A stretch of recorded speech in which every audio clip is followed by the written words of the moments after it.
Alright, welcome back, folks. It is the final week. Week 10 out of 10. We're finally here. We'll have some closing remarks about Spelljammer as a whole. Ideas that tend to be persistent, perhaps try to channel the perspective of a prospective player versus a returning player and a veteran player, right? A current player. As per usual, the last 4 weeks, usually the second half, actually even more than the second half, once you pass the 4 weeks, it's still slim pickings, incredibly thin type of thing. So we'll cover that in a bit. We'll just jump right in. Today, being the last week, I'll try to actively go through my thoughts while we're bootstrapping through this stuff. So first things first, right? We go to our journal, see what we have. Again, the invasion stuff. I guess we could trigger the invasion stuff if it comes up. All right, so our first tune. Let's hop right on in. Let's see how quickly we can do this. It's usually a fairly uneventful second half for most of these modules until perhaps they find some other means of filling the engagement component. So we migrated 2 repeatables from last week. Last week was also the activities turn in, so that means we'll probably do an invasion. Invasion's up on this instance. We'll just run, grab the buzz jewels, I suppose. So as per usual, evasion actually had an update a couple times. It's very uncommon to have updates to module things. So this evasion underwent originally the completion task was, I guess, unintentionally too brisk. It only required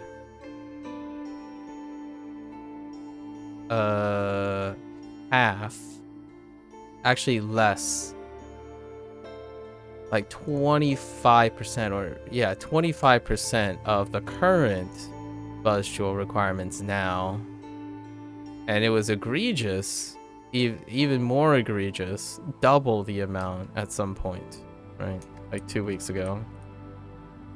Another boss was added to this place, so it was adjusted twice.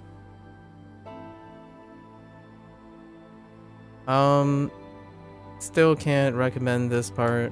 I think it was completely... The only thing I could really say about this is it's a work in progress. I mean, I don't expect to see another invasion type thing anytime soon.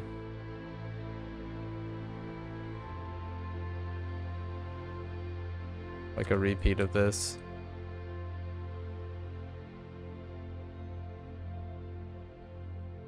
We're just hopping on the train, right?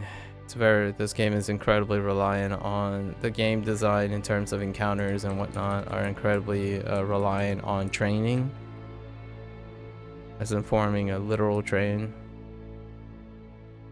World events, you know.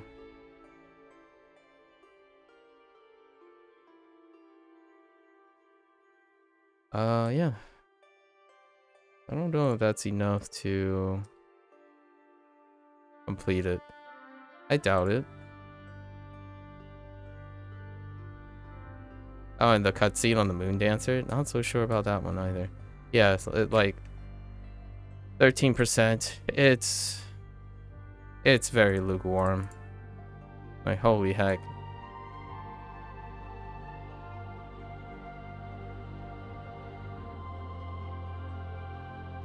It went from egregious to less egregious, more or less. It's not in line with the others. It's so difficult to... It's such a sore spot. There's being conservative and there's being greedy, and this is being greedy. Greedy with uptime. Sometimes relenting and owning up is a lot more safer. This was not safe. This was playing greed. The invasion changes. Overcompensation, then a greed move.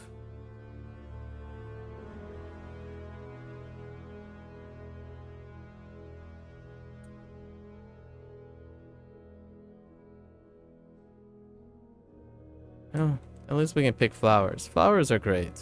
This definitely into the flowers. A flower repeatable. This planet, is I would say the weapon pickup is the sussiest. It's not, Izunov actually made out pretty well. Amomia has Astro Dust. We're probably looking for Astro Dust, right?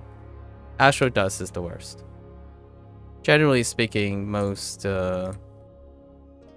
enemy spawn things that you need at least 7 of tends to be overcompensated. The drop rates are not in line with the interactable ones. I mean, unless they really wanted it to be longer in general for all of them. We know that on Remichi, it was increased, but Astro Dust is the same way. So is Squid Medallions on High Turn.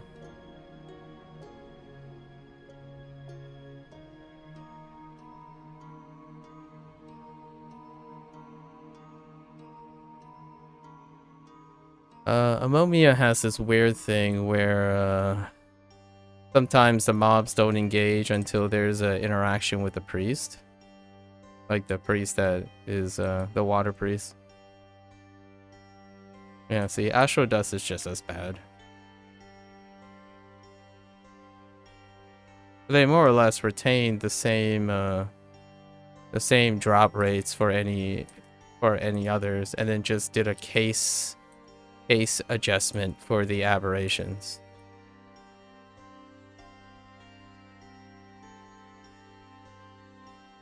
And obviously, if you have defensive mobs, it only increases the length. Which these guys are defensive mobs. The Shield of Faith provides a lot of resistance.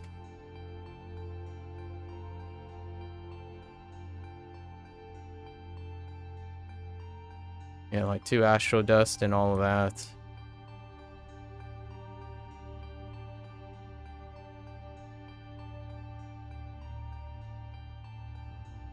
What the heck just...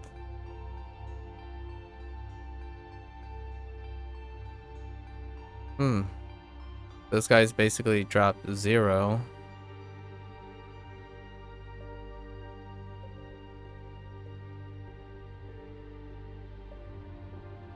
Yep, this is Astro Dust. I mean, owning up, in my opinion, having foresight is probably a great hallmark of attention to detail.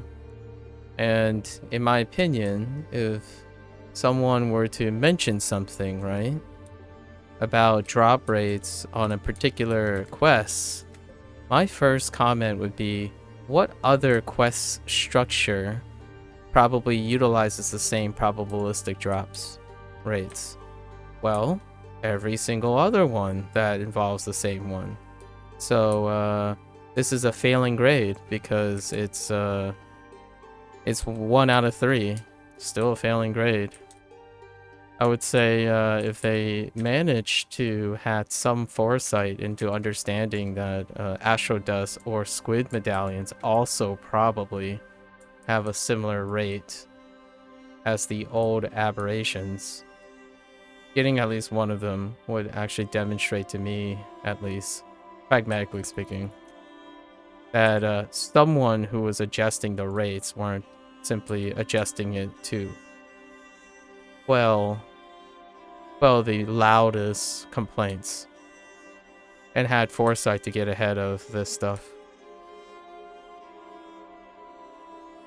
I mean, they might be different, perhaps, but they're not, in practice, they're not very remarkably different from the old aberration. Like, Astro Dust takes a very long time.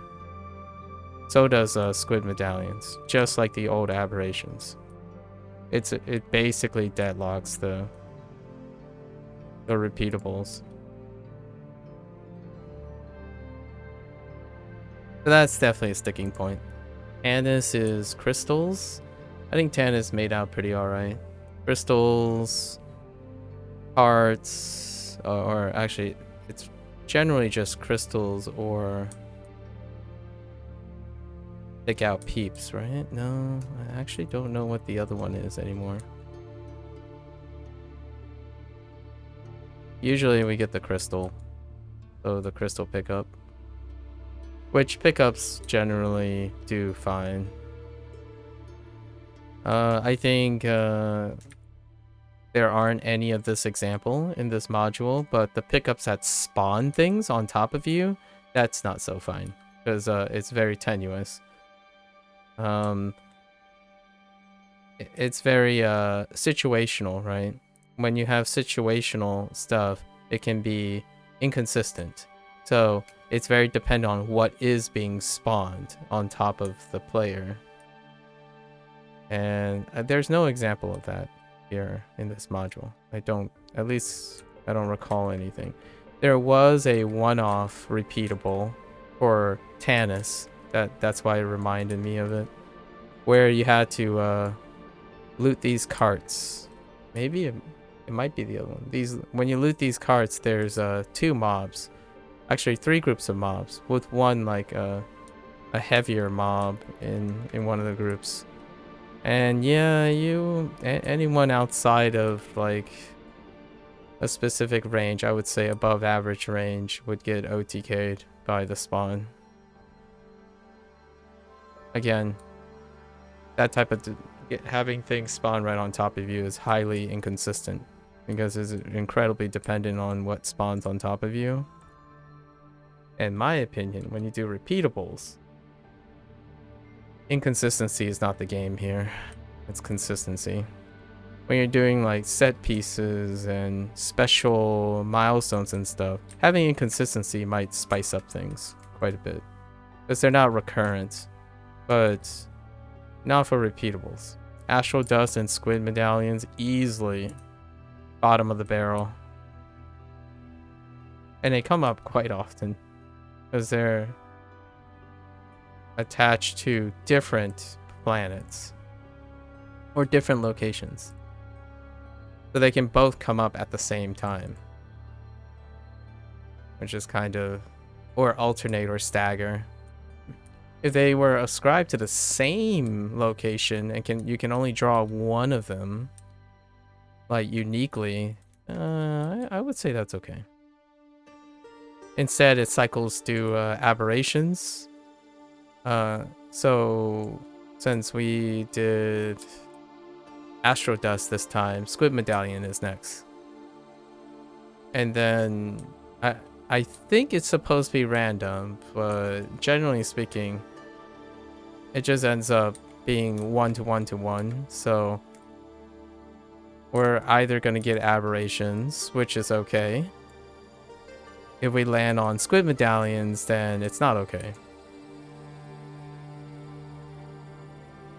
So there's that. Just reminding myself of all the little quirks of this module.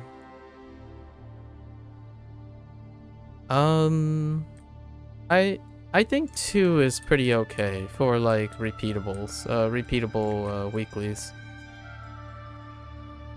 And what I mean by repeatable weeklies, I mean event weeklies, not heroic encounters and like invasion or activities. Those are not. Those are a different category of weeklies. I don't know what to call them. Like multiplicative, like repetitious heroic encounters haven't really changed that much. And then there's usually one wild card. So invasion is the wild card this time. And then the other 2 activities and heroic encounters have already been there. Always been there. That structure hasn't changed at all. It's identical. So nothing to can't really say much about that if the contributions and all that stuff haven't really changed. There were bugs with hero encounters in the beginning, so there's that. That has been resolved. That's the other adjustment. Invasion is bad. Although the last time such a mechanic was kind of introduced, like the word, literal keyword invasion, was back in Valenhouse with like the Avernus stuff, right? Which that one was, it's insurgents. Yeah, it was an insurgency.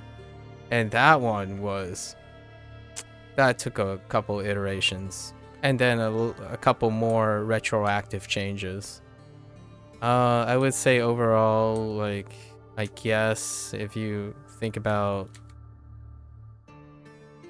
this, there is something to be said about sticking to their guns. But I think overall this was handled incredibly incompetently, in my opinion. The invasion stuff. Invasion itself, it's okay. It's like something to do, something that's different from. But I don't think the concept of it is any. It's like way out of the box or very disagreeable.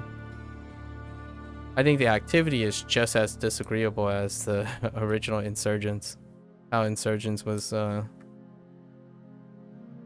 distributed for game time. Generally, when I think about live service models, a lot of times design is also predicated on how long the game time is stretched. So the average play time is generally how people weigh their value systems on whether they complete a task or not, right? The time allocation. And this invasion, I think, in a way, this is not to suggest that this is I personally enjoyed it. I did not.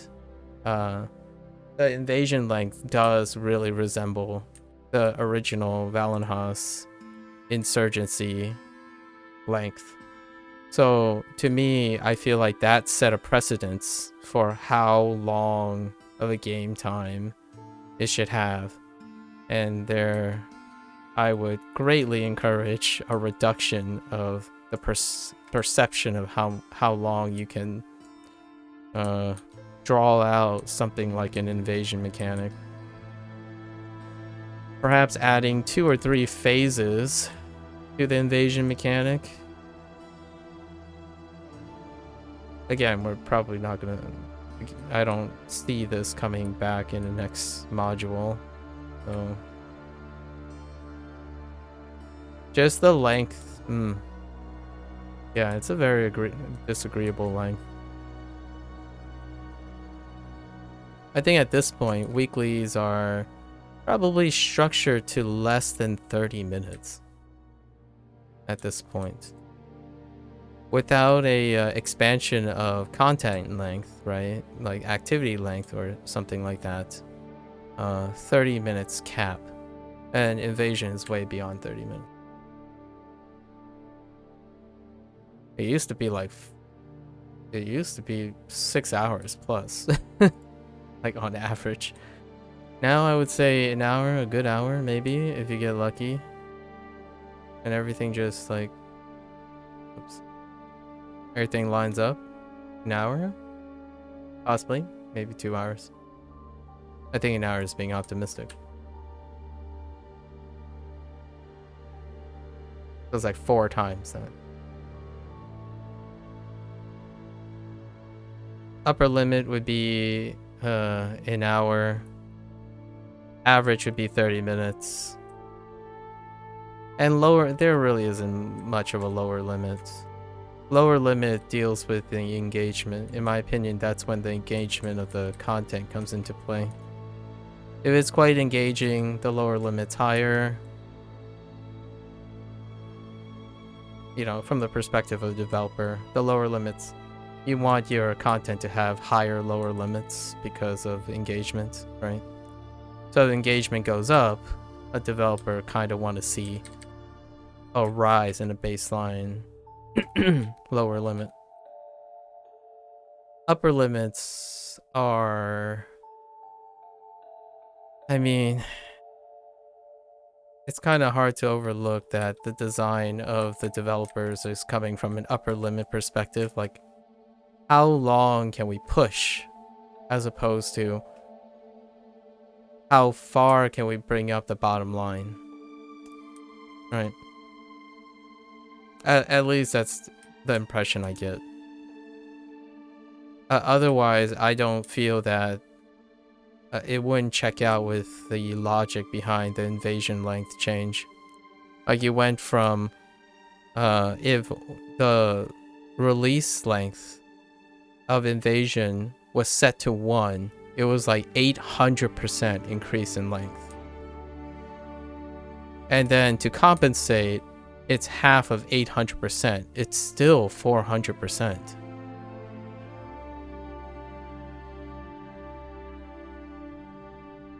I'm gonna be real with this. It's incredibly negligible how much game time you'll squeeze, even if the invasion was reverted back to its launch requirements, which is basically 3 minutes.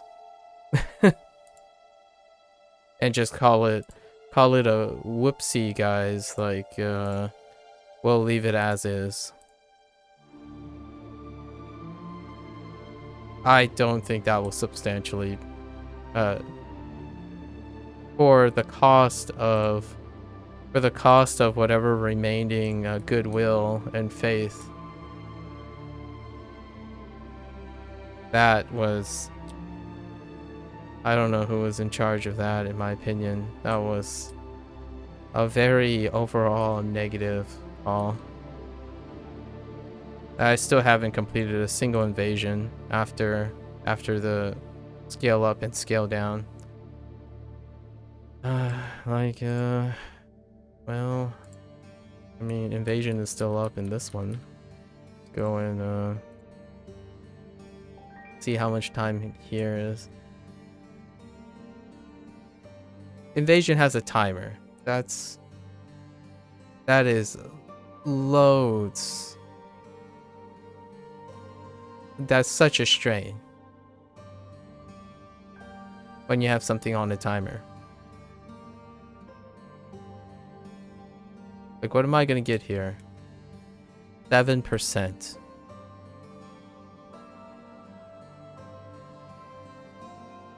Yeah, you can grab the chest through this table as to not like trigger the High Commander, which requires more than just you on average.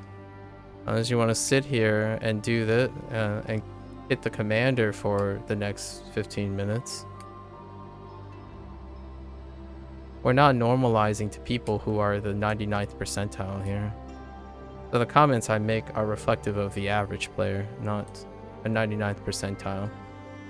You got, this game, again, has an incredible design that caters to the 99th percentile, for sure. That's great. Most people are probably sitting happy, trivializing everything. That's fair enough.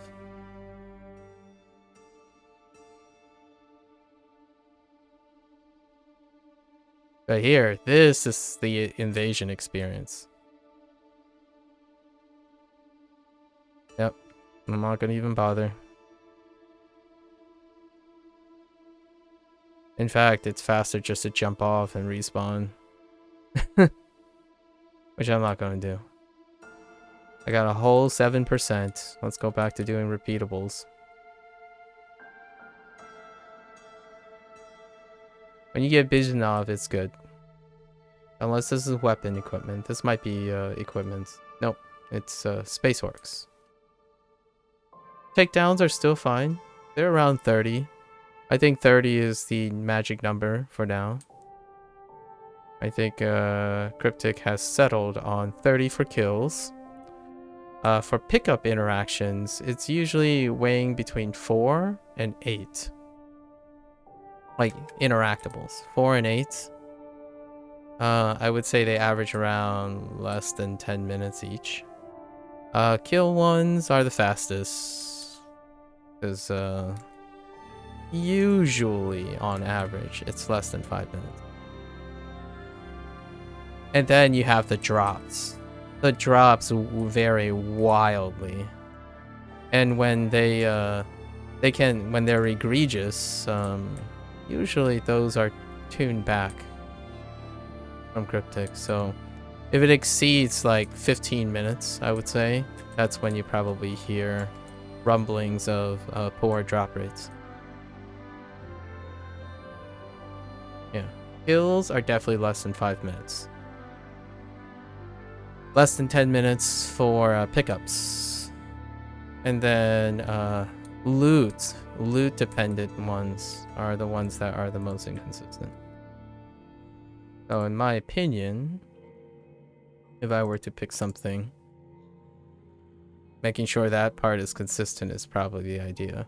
The last module did quite well, largely due to the fact that the vast majority of the repeatables were interacting, the interacting time. So which is in between. Very few kills, which is the fastest, but it's reasonable most of the time. Like, it's usually a bonus, right? It's a bonus. It was greatly weighted on interactables. And the interactables were paired on top of each other a lot of times.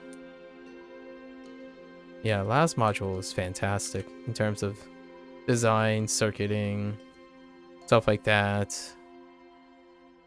Lots of circuiting. There's a little hiccup here and there on the layout, but it made for a really fun circuiting.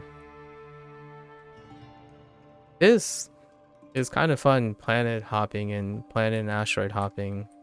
However, I wish this guy stopped standing on top of me, doing the same thing. That would be wonderful. Baleria. Baloria. Baloria was okay. We have Astral Elves, free the prisoners, and that's kind of it, I think. I don't remember if there's another thing.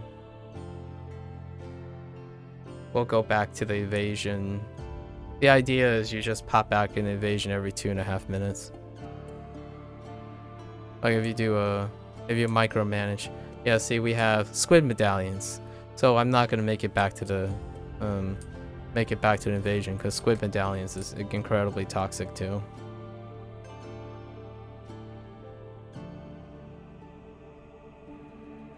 So the next one is probably aberrations, which is a good one. But guess what? We're kind of done.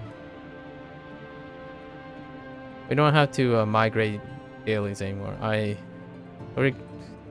For very pragmatic reasons and maybe perhaps emotional reasons, the bootstrapping, that the little like things that they do to increase bootstrapping, like the incentives for turn-ins for excess currency, it's incredibly I would, in a personal preference of mine, I would trade that incentive bootstrapping for just a more fleshed out week 6, 7, 8, and 9. 5, 6, 7, 8, and 9. 5 through 10, sorry. 5 through 10. As opposed to finding some sort of incentive to cause bootstrapping for alternative currency. Yeah, Squid Medallion is awful as well. Which is probably the same exact thing as Aberrations. But someone, in my opinion, probably made all three of those, or used the same probability table, and just focus on damage control. It's like, oh yeah, Aberration was a pain in the butt, and only change Aberration. In my opinion, a great flex for the developer would be, hey, wait a minute. Don't we have triplicates of the same quest type layered on each other? Oh yeah, we do. It's obviously, it doesn't take a very perceptive person to see that the quest types are intentionally triplicated, right? It's tripled. So there's there's a thematic palette swap of the same quest types 3 times in a row.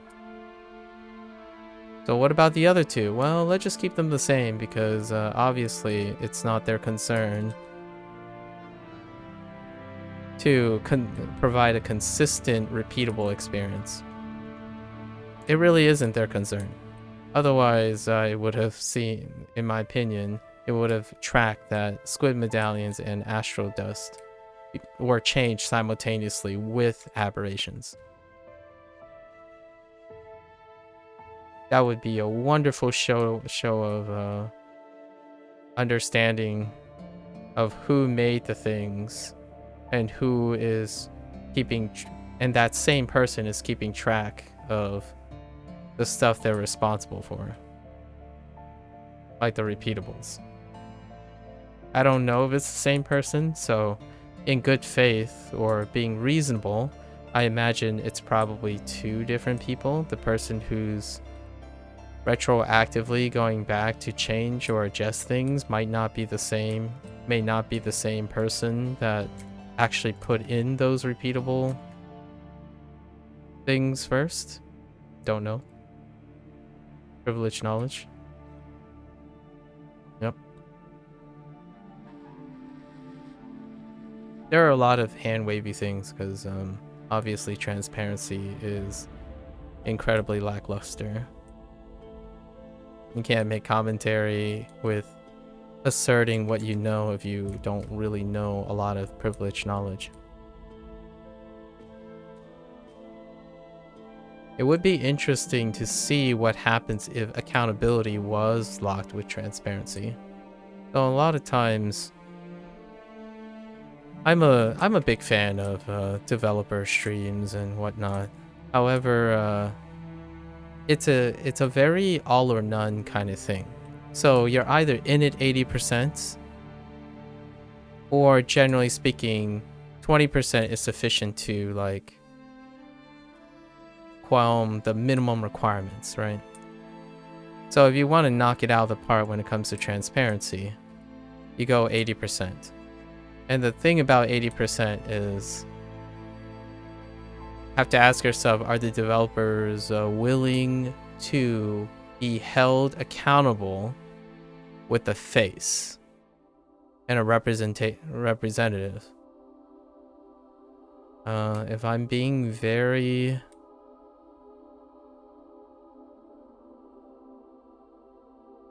aggressive about this, I suppose, the answer is no. Having a community manager or having a representative person who's also an entertainer is not ascribing accountability to those who are actually making changes to the game and developing the game. For better or for worse. One, as a very pro developer person, like I really love, or I really think defending developers and the creators is very underrepresented online. I typically have the best faith in the creative people, right? So I can understand when you don't want to be linked or held accountable on a person individual level for very specific choices. It's a double edge. Every great change will bolster this person's reputation. Every failed one will hold them accountable. So it would be interesting to hear, it would be interesting to have an experimentation attempting to ascribe accountability to the people. The last time this happened, well, they basically kicked them out of the dev group. So, I don't know. I feel like it was brave, it was endearing, that accountability was taken face value. And right now, there's no accountability in my opinion. It's usually using someone as a go-between to manage, and of course, as a very reasonable person, you don't attack the messenger, right? And it obfuscates or it obscures the person who's accountable, or the people who's accountable. Without accountability, in my opinion, these things happen. Even trivial things happen. Some people might make the argument like, oh yeah, but that's not a big deal. Like, you're just spending 5 more minutes doing this. Like, well, yeah, it's not a big deal. But what happens when it is a big deal? Right now, it's not a big deal. And I agree with you. It's not a big deal. Like, Astro Dust, still looking for squid medallions? Yeah, not a big deal. Right? Well, you do that for a couple more modules, and then it becomes acceptable. So where does that lead? It leads to complacency. And complacency means less accountability. It's normal now, so why change it? And then you get 6 modules of this, in my opinion. I mean, I'm not one to understand psychology at the greatest level. However, I certainly have some understanding about complacency when it comes to trying to improve one's own competency. This is most definitely complacency.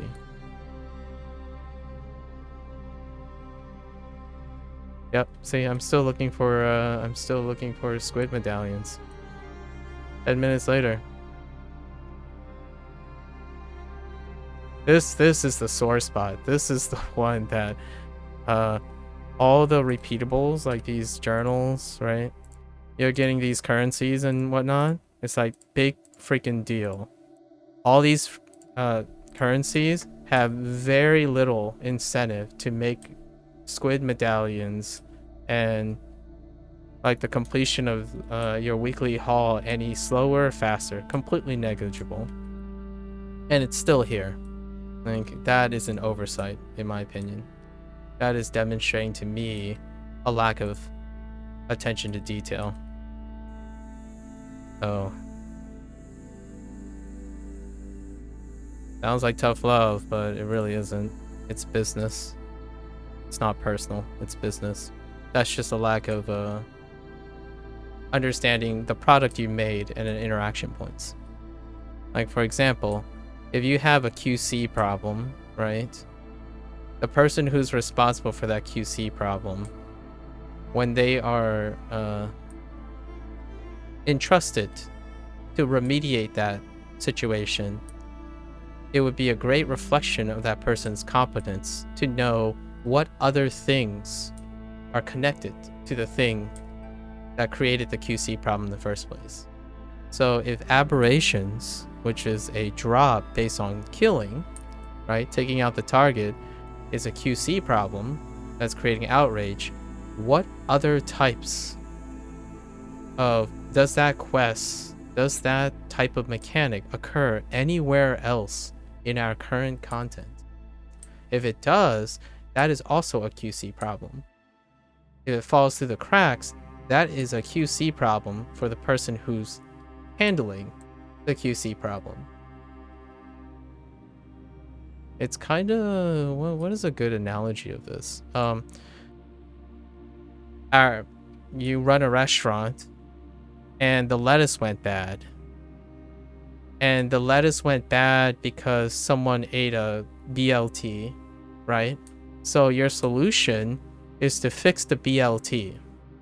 Well, what other things have lettuce in it that is served at the restaurant? All of those things are affected by the QC problem too. So instead, in my opinion, a lot of times when things are retroactively adjusted in this game, it's like tunnel vision. All the spot changes are spot changes. It's like you have a completely dirty car and you only clean one spot because that's the only spot you care about. Like, hey, the windshield is very dirty right now. That's all you care about. So you clean just the windshield and you leave the rest of the car dirty. I mean, that's kind of how it feels. And it feels like this almost consistently the same. Like, very similar. I'll say consistently similar. Right? So now we have aberrations, right? Because this is the aberration thing was adjusted. So every thirds, which you might not ever see because some people go out of their way to spend an exponential amount of time doing invasions and heroic encounters, unlike myself, right? So in a unintended way, I would say, it is in line with the others if you take it at a holistic approach. So if you're comparing doing these repeatables with these Squid Medallion, Astro Dust things, yeah, it does fall in line with the outrageous, with the egregious time demands of the invasion and doing the heroic encounter. I would agree with that if that was the intent, but I don't think that was the intent. I think the intent was that each individual weekly quest is in line with each other, because this also takes a while if you're cycling through 3, because you're gonna hit the Astro Dust and the Squid Medallions at least once a week, which is awful, relatively speaking, because live service games, when it comes to repeatable quests, the consistent feel is quite paramount. Spot editing things generally lead to disaster, in my opinion. It draws more contrast to other things. So for me, changing aberration draws contrast to the other two.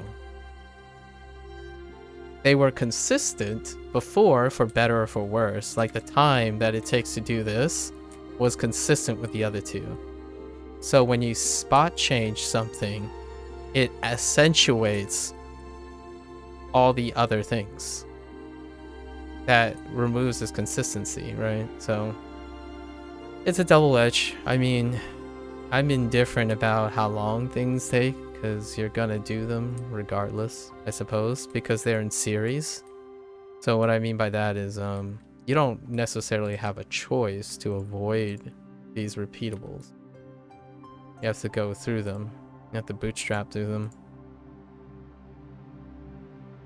them.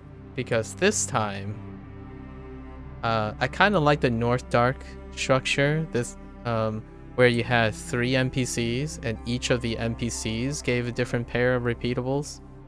That's fair. That allows you to circumvent the repeatables that you perhaps do not desire. That went away after Menzoberranzan and Demon's Web hit, right? So that ended up where you had one in each cycle. So it's still about the same. Now you have one. Sartell is the only repeatable distributor. So regardless, you're going to hit them. So if you're structuring repeatables from one outlet, I sure hope you put all eggs in one basket to make sure it's consistent. Which it isn't in this one. It's still negligible. I don't think these are deal breakers. I don't think it's above average either, but it's not below average. So with all that said, they're just like little things. Personally though, for me, I believe that creators become irreplaceable and incredible because of the little things. When you consistently work on little things, they add up.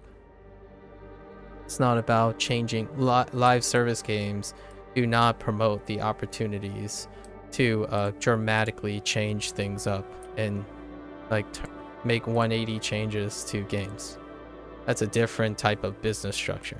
So it's about the little things, little details. They tend to add up over time. So if you're banking on a reputation and you work for a game, in my opinion, if you work for a group that maintains a live service game, all the little things begin to add up.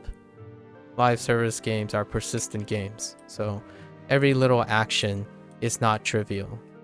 The idea is to accumulate all these little things over time that leads to reestablishing faith, right?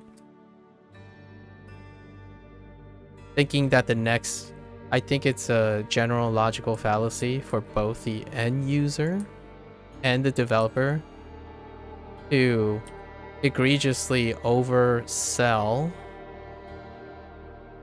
or over dramatize changes in a live service game by one event.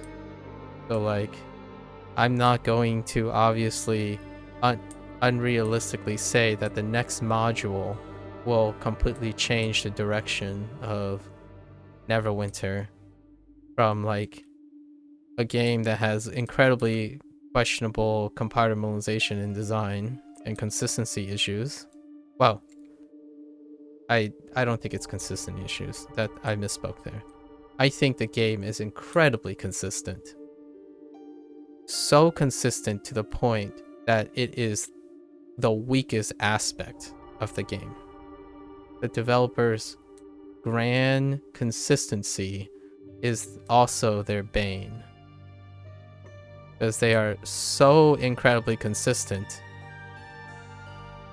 that whatever they have now is preservation.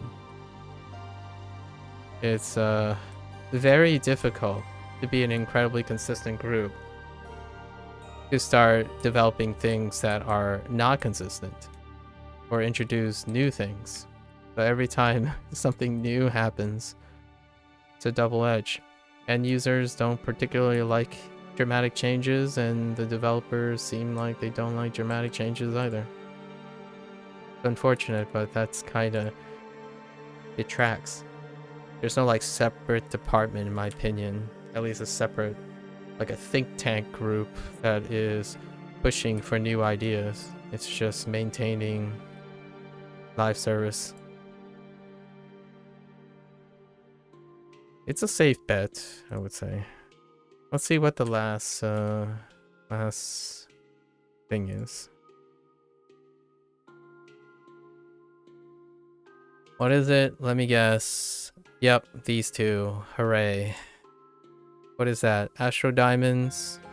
Of course, it's rough Astro Diamonds. For outrageous amount of currency, which checks out because that's how that works.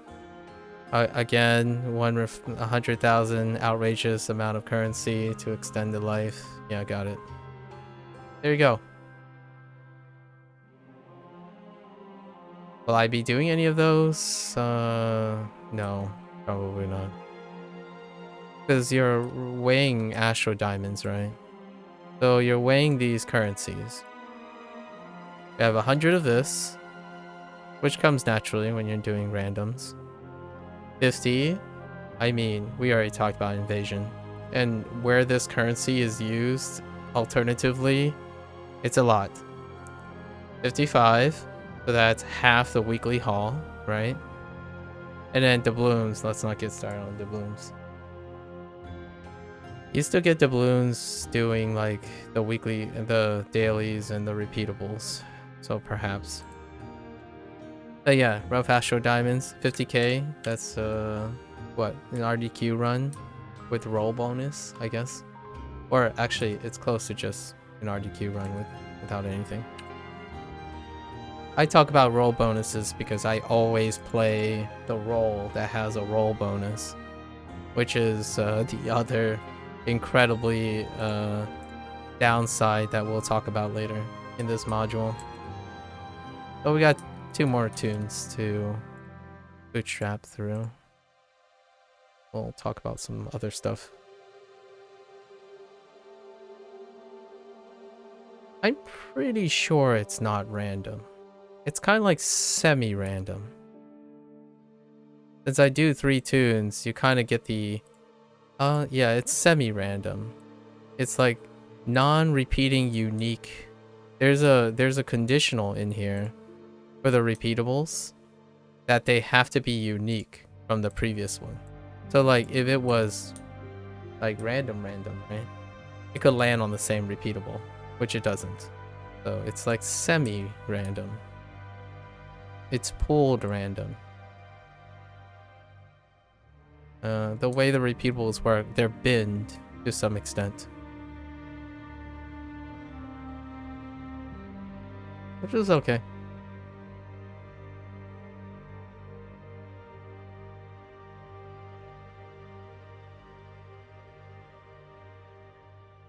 I don't even have any idea what we're doing here. Why did it point to this?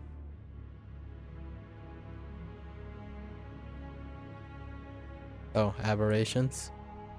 Oh, we got lucky here. Sorry with aberrations.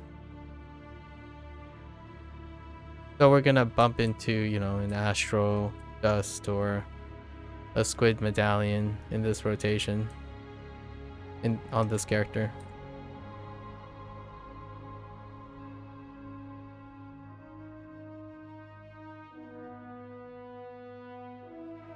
Again, all the things that I'm like nitpicking, right? It's consistent. I'm not saying it's a new thing. This isn't a new thing. The lack of interactive QCing, right? The QCs are not holistic in nature. They're always very specific and hyper-focused. That's not something that is new to Cryptic. That's how they manage things. When there's a problem, it's very highly specifically resolved. There's no step back. There's no looking at, in my opinion, looking at bigger trends or relevant, like relational interactions between the stuff they change. So one QC concern doesn't lead to inspiration or incentive for austerity. In my opinion, it's very rare that, like, for example, this like invasion thing, I think it will still recur the next time this is brought around. I don't necessarily think they have tenure developers who's in charge of something over time per se. I think they rotate and delegate responsibility like inconsistently. So to create consistency, they use their previous standards to determine what is acceptable and what isn't. So for example, hey, it's your turn to do this time. I hope you have something new, but don't be so new. Here are all the bullet points and stuff from our last stuff. And yeah, that's kind of how at least that's how I think things happen. I mean, you still have the general manager, right? The head, someone who is directing, who stays consistent. However, they're not the ones that, in my opinion, are really have the foresight to see these interactions, because they don't have their hands directly on it. And in my opinion, it's probably also, there might just be a lack of incentive to do so. One incentive could be fear and accountability, right? So if the person who is making or being trusted to do a specific thing for the next module is held accountable by disclosing their ideas and stuff and having accountability ascribed to them, it's scary, I would say. It's also very brave. And there's none of that either, so it's usually some proxy. As much as I respect CMs and people who have to be the messenger, right? Be the messenger. It's also double-edged for them too, because they also represent the lack of confidence behind the people who actually make the changes. CMs do a lot of things, like community managers do a lot of things, absolutely. One thing they don't do, one thing they are middlemen. They're the in-between. Like when you ask them something, they communicate that stuff. They're not the individuals who would have the foresight to be able to answer things like, hey, are the loot tables the same for Aberration, Astro Dust, and Squid Medallions? Because if they aren't, that's cool. Why in practice they take just as long? Is there something behind that? I would be floored if a community manager would be able to answer that question.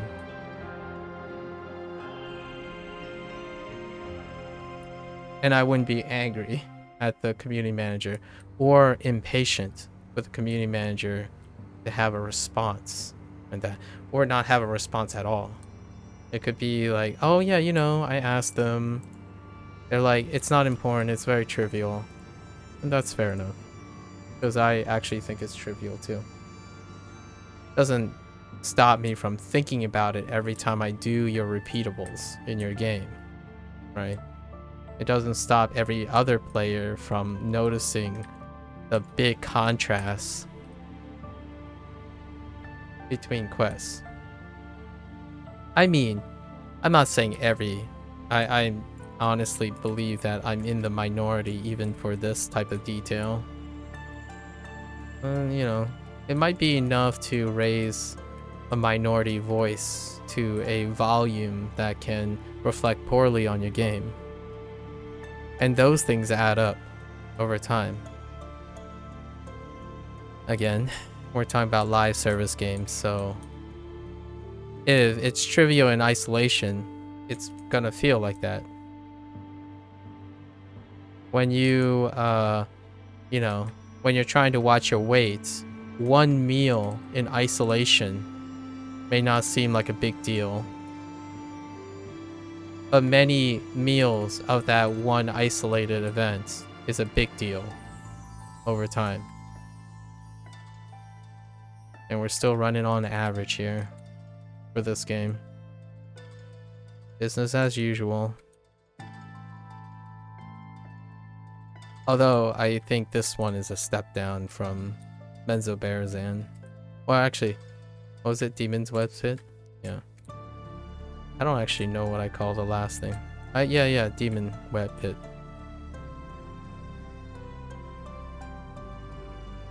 I might actually have that Menzo Baranzan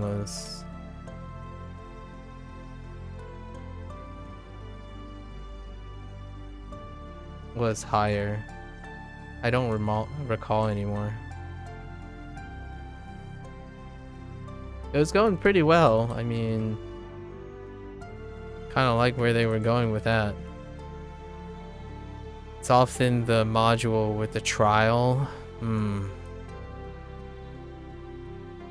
At least I got to play it this time. The Defense of the Moon Dancer. That's actually one of the highlights, I would say. Do I want to see more trials? Emotionally, absolutely not. Like personally, absolutely not. I actually think that the completely dispensing with trials for quite some time until some sort of growth in player population,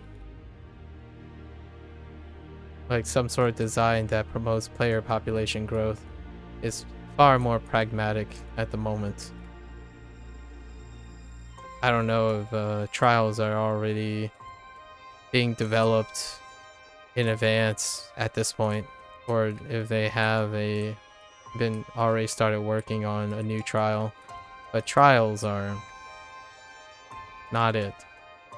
There's so much diminished return on designing trials.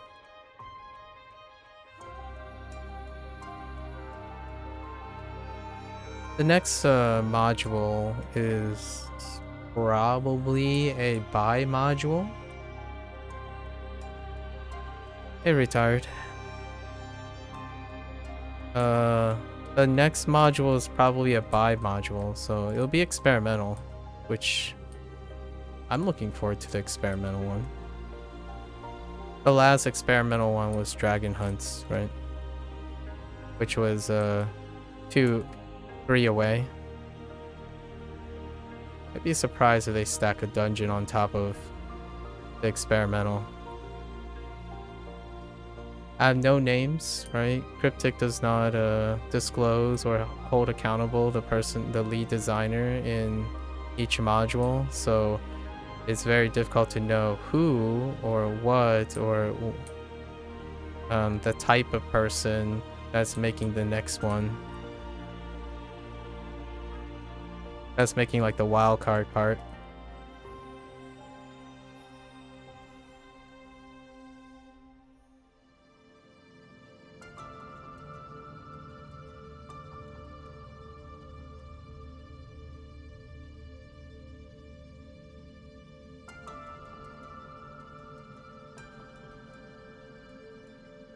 So what we talking about? Buying the next module? What does buying the next... This is a live service game, so you don't really buy the next module. We're just talking about roadmap stuff, like developer behavior kind of things. Cryptic usually have a 3-module cycle for a creative module and a dungeon and trial module. The dungeon modules and trial modules are staggered. Buy as in bypass. A buy module as in every second. BI, not BUY. Yeah.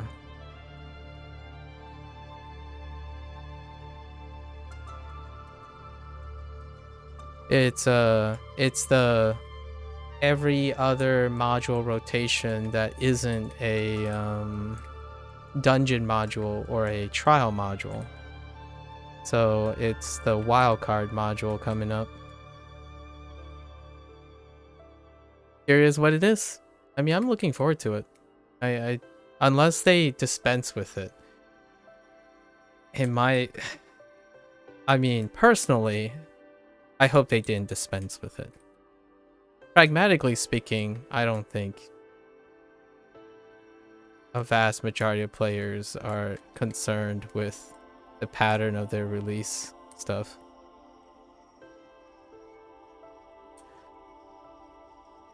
Just came to this game after being gone for like 6 years, having a blast catching up. That's awesome. I think this game is incredibly consistent. So if you are like Cryptic, for better or for worse, right? The thing I'm talking about is all the things I'm talking about are fairly nitpicky. But one thing that they have in spades is they are incredibly consistent. And the nitpicky things that I'm talking about are the trade-offs of being incredibly consistent. When a developer is incredibly consistent, it also means everything is incredibly not new. Like what I mean by that is ideas don't fluctuate a lot. However, it's great because when people are away and they come back, it feels comfortable enough, but slightly new enough to feel nice. Familiar, but new at the same time. Unlike other designs, like for example, if you go to Final Fantasy XIV and you're gone for 6 years, it might be incredibly difficult to ever get back because it's so different now. It's so different to the point like you might as well just start a new game and don't think about coming back. That kind of thing, that's the trade-off, right? Because Square Enix is less consistent when it comes to ideas. But this game, that's one of its strengths, one of its few strengths that are very strong. If you're a person who's been playing the whole time though, and you're very comfortable with like the consistency, it works. It works really well. Unfortunately, I'm not that type of person. So oftentimes I just brainstorm and ruminate about ideas. I don't want to give you the impression that they have to be new. There have to be new ideas. If there were if I wanted a game with new ideas, obviously there are a lot of different games that also do that. It's just a fun exercise in brainstorm. Lots of nostalgia for you, but enough changes to feel newish. Yeah, that's what I imagine that sentiment was. Like, it's just enough. If you're following it, and you know, like the idea is to be realistic about what you're expecting from the product, and that's kind of what my commentary usually is. I brainstorm about stuff that may or may not happen, but generally speaking, this is not that type of game. The next module is not going to blow your mind, for example.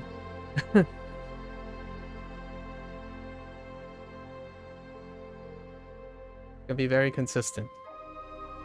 It allows people to catch up, feel nostalgia. It kind of preys on nostalgia, actually. You were a cleric before, among others, naturally, but now a paladin. Seems like everyone is a paladin. It's because they axed well, there's a lot of things, but the long story short is was there a sale on Paladin or something? No, there was a GIMP on everything else. So generally speaking, if you were going to use a Justicar, like if you were gonna go tank, right? It would be a Justicar, generally. If you were healing, that's optional. Healing, you can heal with the other two. Actually, the other two may be arguably flexible. However, when you combine the Paladin as a whole, it's hard to overlook that you're gonna have to play Paladin at some point, because the other options are Vanguard and Sentinel if you're looking to tank something. And it has something to do with this module, in my opinion. I play all three. Like, this is my second tune, so no matter what, I bootstrap through all of these with all three. And the recent changes, which I'm about to summarize after I complete my fighter, is that the Sentinel is no more. It's one of the... It's hard. I'm gonna highlight like one or two things, perhaps. It might be a good thing. I don't know. So barbarians are blade masters. They're not sentinels, right? And vanguards is like a tried and true thing, but it just lacks the flexibility. Like, you wouldn't go around mucking around as a vanguard. You would muck around as a Justicar. For the other two, you would, you know, mess around as a dreadnought and a blade master. Hey, Vang. Just made 11 last night. Was hard to choose for me, heal or tank. Oh, I see. I've done pretty well, Vang. Once you... I don't know what level now. It's been a while since I leveled a paladin. But the paladin has... The Justicar has the fastest clear time. Like, hands down. So, if you're leveling something, it's like top 3 clear times. So, I think your choice was very... I don't know if you flipped a coin or something, but Justicar is an overperformer. It's been late from your last visit. What have you been up to, Vang?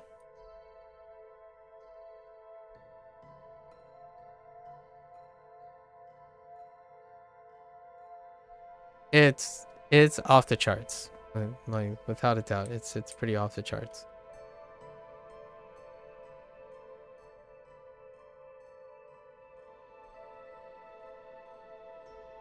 Of course, you're playing a tank, so free Qs.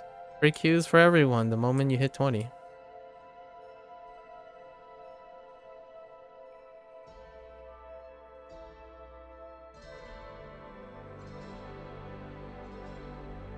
And I think the healer, the Oathkeeper, has a specialty use case on top of its general effectiveness. So if you ever see a barbarian, it's a blade master. You're not gonna see a sentinel. Actually, my preferred tank is a sentinel until the recent module.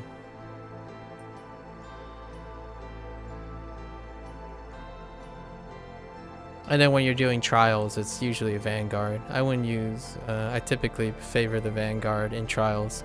In dungeon queues, I favor the Justicar. I used to prefer the sentinels in both case scenarios, but the recent module kind of took an axe, cut off the sentinel's legs, if you will. And when I mean that, I kind of mean it almost literally. His legs were cut off. So the sentinel is too rooted now. And when you're rooted, you're not great for dungeons. And when you're rooted, you're not great for trials either. When you're rooted, you're not great for clear speed, for soloing either. So generally speaking, this game predominantly has a heavier weight on movement, which I think whoever did the design do not understand, in my opinion, about the game's phonetics. The dynamics of the game is grounded in movement. So naturally, their first adjustment to Sentinels is make it as grounded as possible. Any other classes worth the crap? I think should play all of them. At some point. DPS wise, although I might go cleric next tune just cause that sounds like you know what you want. If you're into the pew pew and the shoot, you know, pew pew and the blowy blowy and the exploding wizards. Wizards are the thing. That's always an option. Clerics, the arbiter tends to have your pew pewing of the wizards, so you may want to consider that as well. You know, I'm trying to get out of my country. Don't want to talk about it. Oh yeah, no worries. Okay, how's that going? I know you shared some of your unfortunate, like your disagreements and wanting to change your lifestyle. I hope that's okay. I hope it's going well. Like things are still proceeding.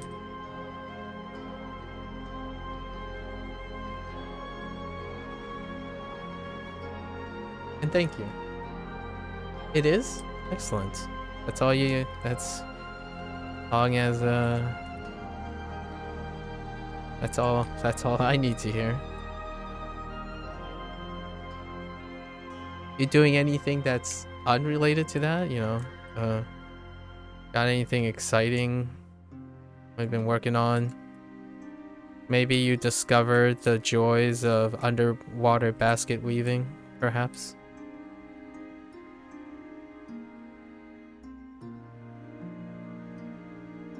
Yeah, retired wizards. That's where it's at for the pew pew thing. If you're into the pew pew thing. But I personally find it endearing that you're interested in playing in Arbiter, which is the DPS, the pain-giving cleric paragon. I just play the 3 tanks, and then I heal on the Oathkeeper. That's in the consistent. I don't want to invest any more time than that, so that's generally where it is.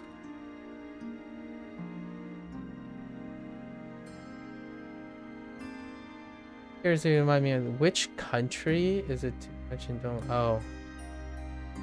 Oh, you're talking to vague.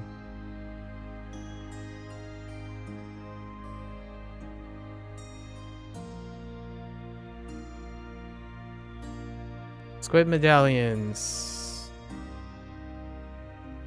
Hooray for squid medallions.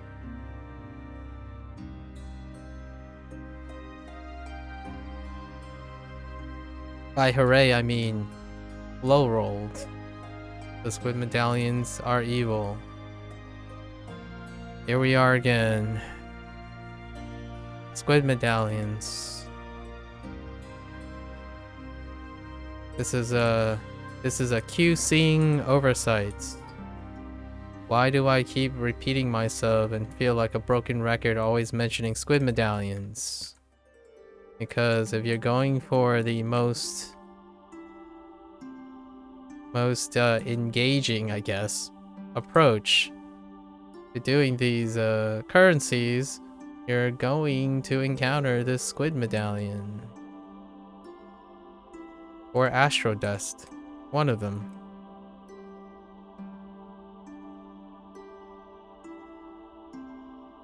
Look at this. That is about 20 mobs and 0 squid medallions.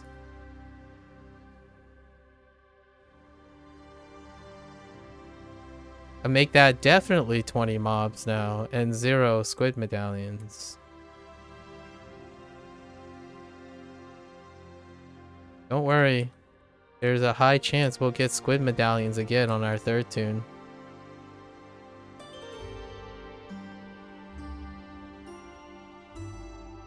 I don't remember how bad aberrations were, but I like to think that squid medallions probably is worse. It's hard to know because I don't remember anymore. They changed it in week 4.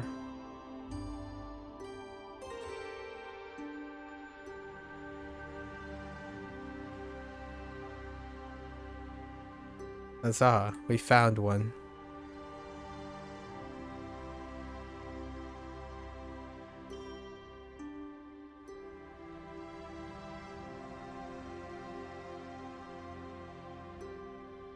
Hey, thanks, retired.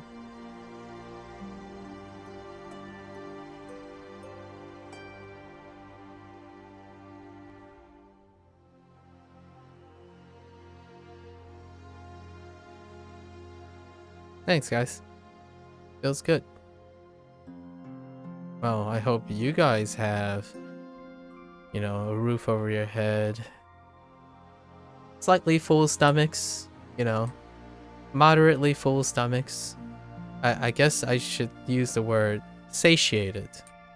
And then having a very visible path to sustainable happiness. That is probably what would bring,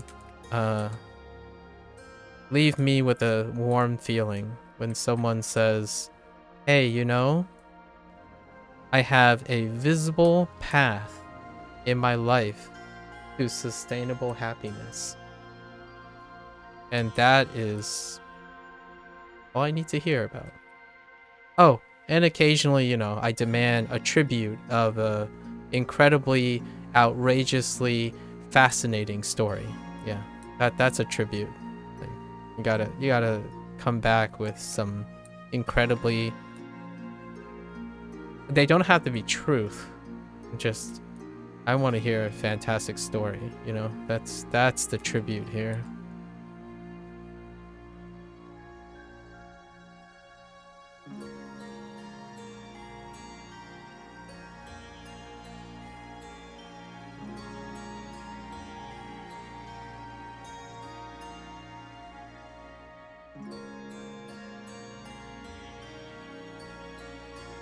Mm-hmm.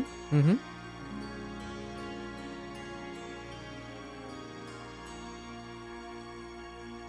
I'm not gonna read. Okay. Here's one thing. Here's a deep cut. I'm not very great at reading about myself in the third person, so genuinely speaking, I really appreciate what is being said, right? Now, I want to let you guys know that's kind of nice. Just not very good at talking about myself in the third person. Generally, I read most of the messages.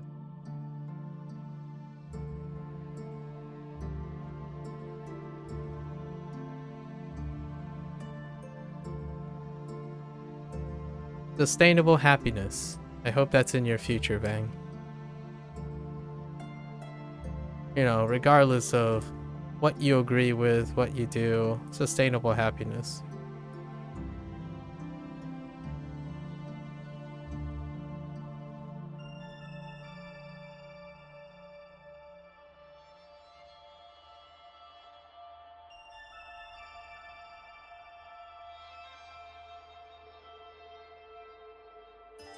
Speaking of sustainable happiness, with medallions.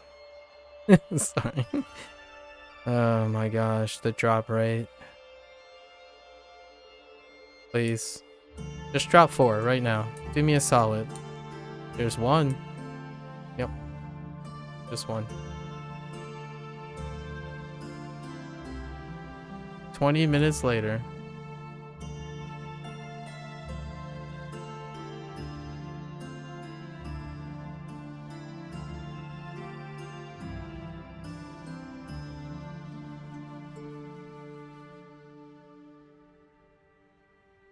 I'm curious too.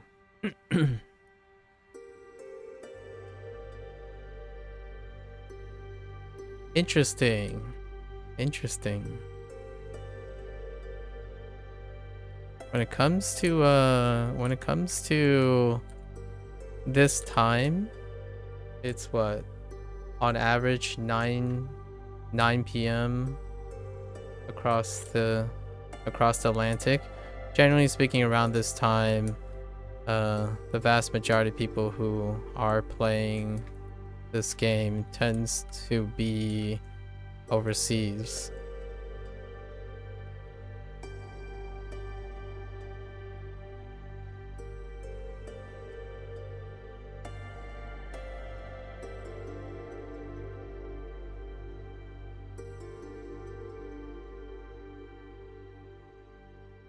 Fortunately and unfortunately.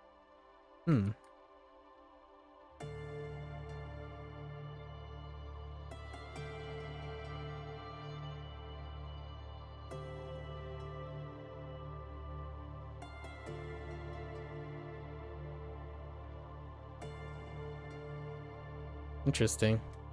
Kind of curious what angle we're talking about here.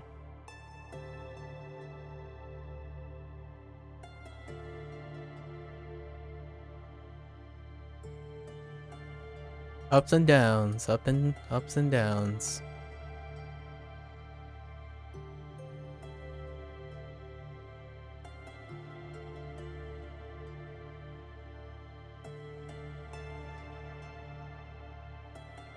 Wait. Oh. Did I get it? I did get it. Nice. I wasn't even paying attention.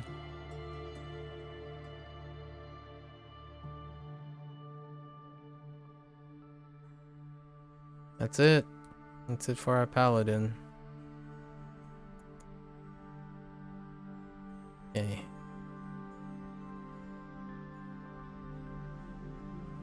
No, it's not it. Oh my gosh, the squid medallions were so long.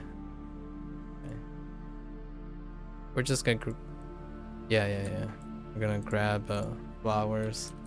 Flowers are Vizernov and call it a day for our paladin.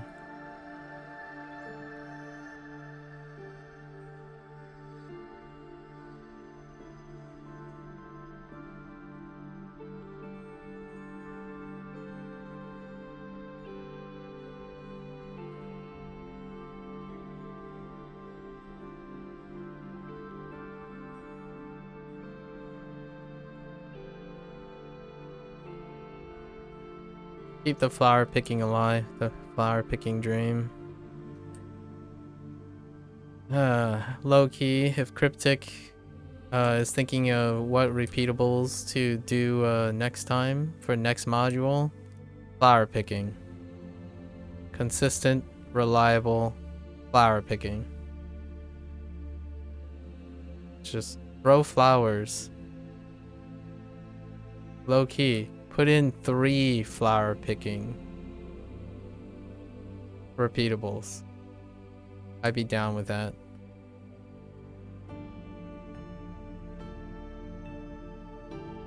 It's obviously a joke. It's an RPG joke. Sorry guys. That might have been a little too meta. Flower picking is like a mainstay in RPGs in general. You gotta at least fetch some flowers at some point. In the history of Neverwinter, I think it's occurred at least... If this was mod 22, is this mod 22? 22 or 23, I would say at least over half of the modules had some form of flower picking. Alright. Oh, we have to, never mind. I need to do one more. We're going to Baloria. Oh, wait. What? Oh, it's this one. Zarbos? Which one was this? Just the pearl stuff? Oh no, it's these ones. The ones in the shields. It's fine.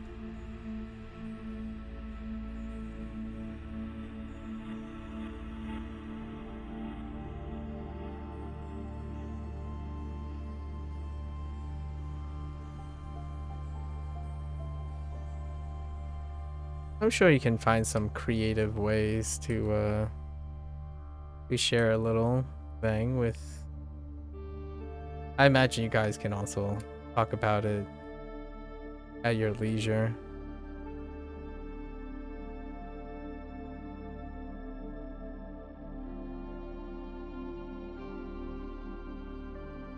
I don't actually know what the terms of service is related to that.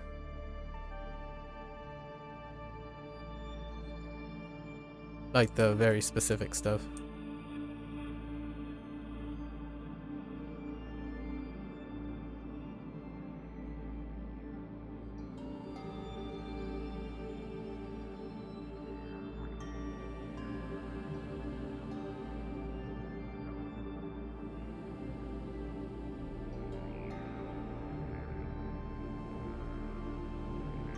All right. One last time for the rodeo. And then we'll be able to place the moon dancer behind us. And look for the future open base.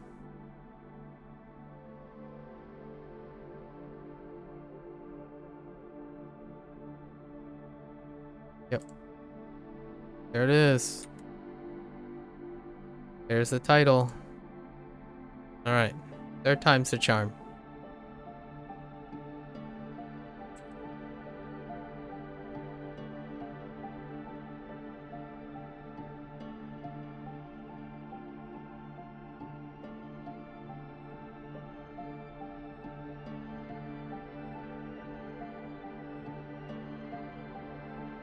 Well, here's the thing, retired.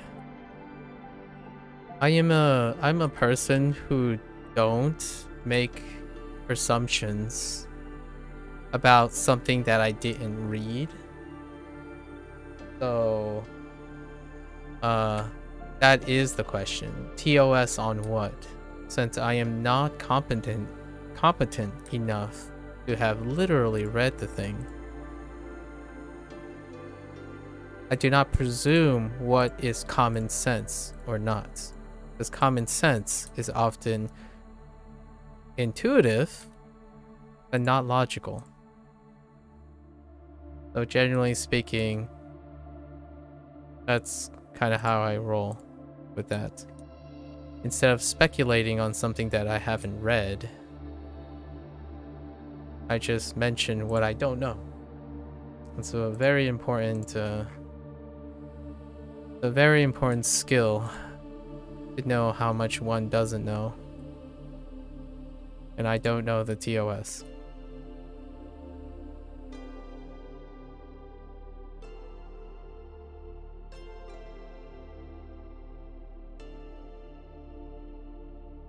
It doesn't boil down to, I would disagree that it doesn't boil down to streamer content or what's allowed in your chat.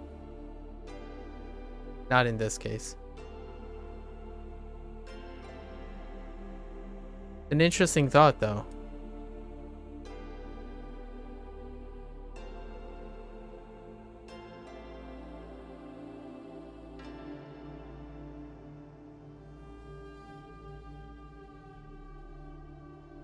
It's really not my guidelines. Like, as much as I want to say that I've been professional long enough that having that type of perspective is kind of very... I mean, I'm American too. So that's a very American thing to say. And I respect that. And I know that it's with the greatest of intentions to offer me autonomy over this. But generally speaking, in terms of this type of situation, yeah, it really isn't my liberty of guidelines. And I don't think I need... I don't think I have a desire for it to be. I do understand the intent of enabling me, right? Which is a nice thought. I'm also a conformist, right? I do like my rules and regulations. Being multicultural here.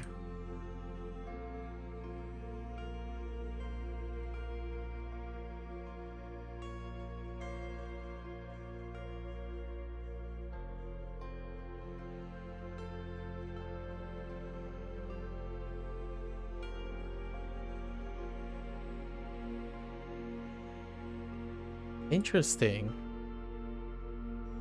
I should read up on that. I should read up on the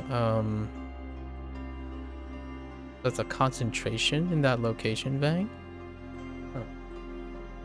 Guidelines as in comfort level based on your knowledge of the set rules, not knowing exactly what it reads. You want to play it safe as to not push potential boundaries.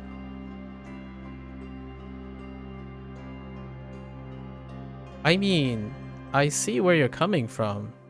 I don't think you've gotten my point at all. I understand where you're coming from, and it's a point of respect from having autonomy over one's own choice. My point was that I don't make presumptions about things I haven't read. That's all. You are making presumptions that it is based on my comfort level of how much I push. I'm saying that's irrelevant. I just don't make presumptions on things I don't know. Yeah. I'm not gonna presume how you feel about things, but it's not safe or good. It doesn't matter if it's safe or dangerous. I just don't know. Yeah. You can definitely say it if you know it's safe. I don't have any problems with that. You can talk about whatever you want if you know it's safe somehow.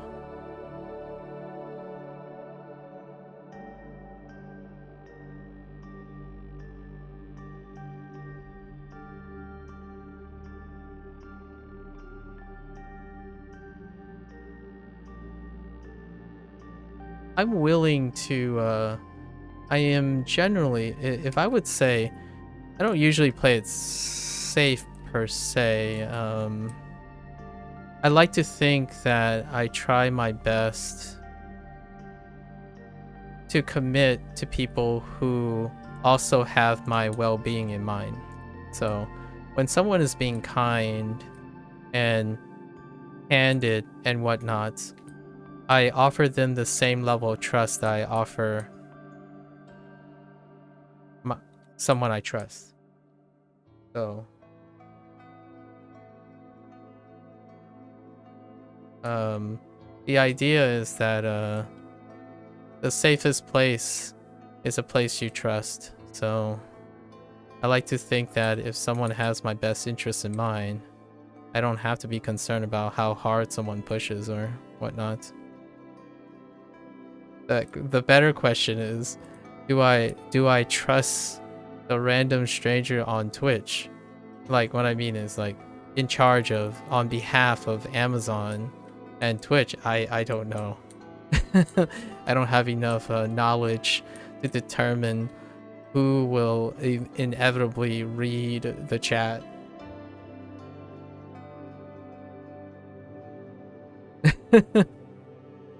It would be kind of fun to know that though. Did I finish this? I think so.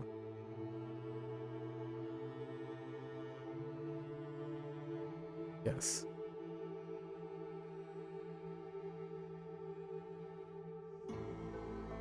Don't trust random people. I trust random people. As long as they can express their intent. Right? So if someone clearly expressed their interest to me and I am deterministic about it, then I can trust the person. Again, it's difficult to have zeros and ones about decision making. So oftentimes, if there's a level of mutual trust, it doesn't really matter to me anyways, personally. It was 10 minutes or a lifetime. Mutual trust is so rare, and I'm willing to take a gamble. The difference here is I'm willing to accept the consequences of that trust.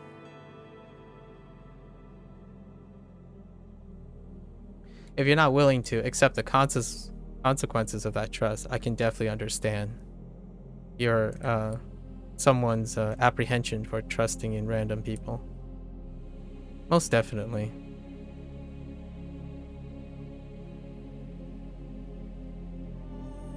I stream and share public information about myself because I accept the consequences. And I choose to stream on Twitch because I accept their rules and regulations. They're not here to serve me. I'm technically here using their platform, for example.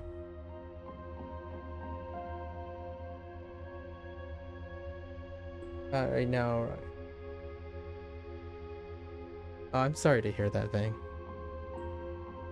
Yeah, definitely.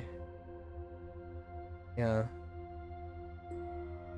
I can't even imagine being in that, I can't even imagine how that feels, right? Like, that's incredibly daunting. I have not lived long enough in my life. Perhaps I don't want to wish that either, but, yeah. I'll give you as much, sympathy and, well, you know, good wishes as I can, being as unempathetic as I can be, because I would be lying if I would tell you that I understand how that feels. But the best of wishes.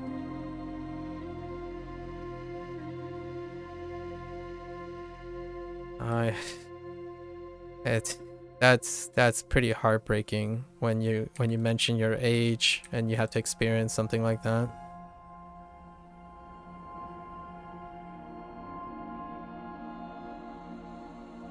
Yeah. The truest of sympathies. Because you're, I mean, 24, you couldn't even set, like, here's a exoneration, right? Exoneration of the unfortunate situation. You're 24 now. You couldn't have possibly place any of those things that surround you into motion as someone of that age.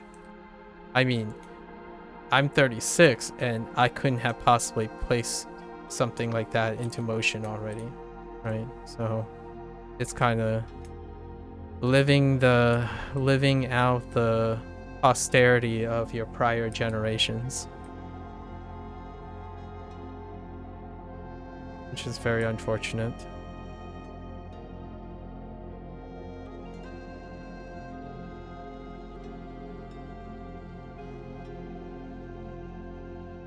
Rainbows.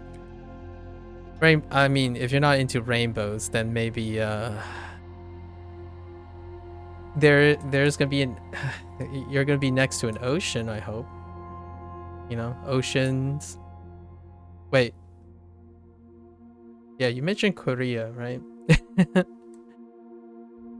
It's time to go and check out the Pacific one day. The Pacific Ocean.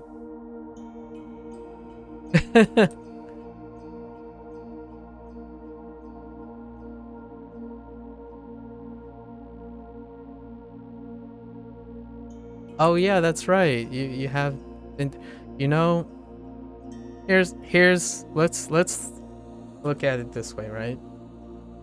I'm definitely expecting some comments about food at some point, you know? Like Taboki, uh, you're going to have to do the fire noodle everything when you're in Korea, right? You gotta do the fire noodle everything, so that's a must. There's so many little like touristy things that you gotta do.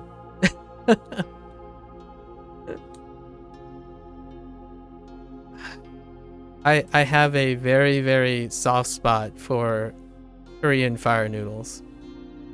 It sounds such a like a mainstream viral content creator thing, but yeah, I low-key enjoy my fire noodles.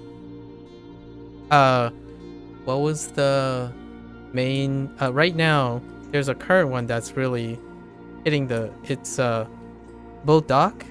I think it's Bulldog. That brand is like taking off like a wildfire. It's so viral.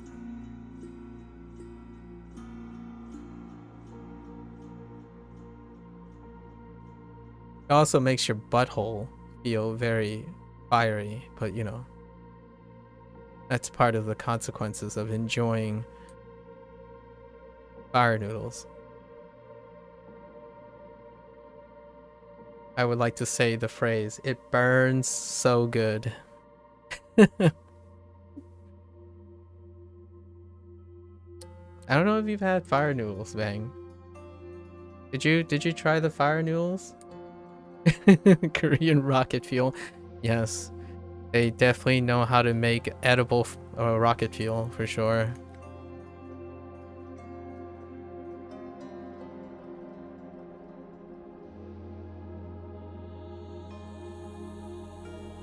You can bond with people with rocket fuel. Korean rocket fuel for food, that's a bonding experience right there. Okay, I'm gonna say something that I don't typically. I feel like fire noodles is probably the most Asian way of like male, like misogynistic in a good way, no, well, not misogynistic, like chauvinistic use of male bonding. You know, if you go to a place, right, in Korea, you got to make sure that, and I'm not just talking about like the instant fire noodles kind of thing.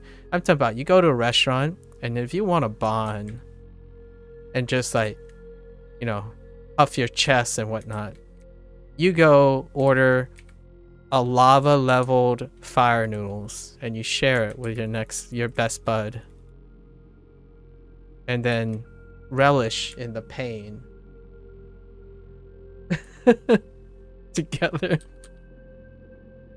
If that doesn't create emotional and sentimental bonds, it'll definitely create some sort of memory across buns, that is. It goes without saying that I spend a lot of time bonding with other people over lava food. Not just the Korean type, but you know, Chinese and Japanese. I get that fiery bun.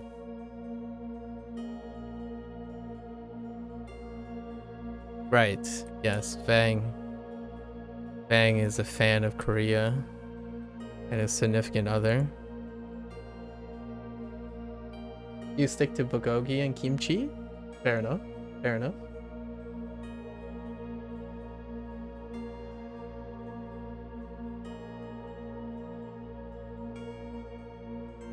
That's a lovely sentiment, retired.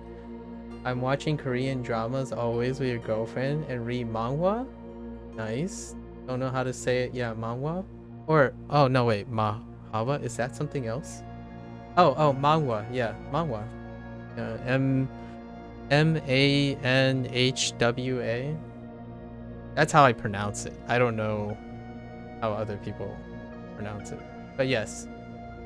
Yep. I know exactly what you mean. What Korean drama are you watching now? There's a lot of adaptations of contemporary manhwa into live action that becomes Korean drama. So one of the most edgy, you know, one of the most mainstream thing is to adapt a manhwa into a Korean drama. And I would argue probably that the most trending type of media that gets international exposure tends to be Korean drama. And they're often adapted from manhwa that happen to be also Korean drama.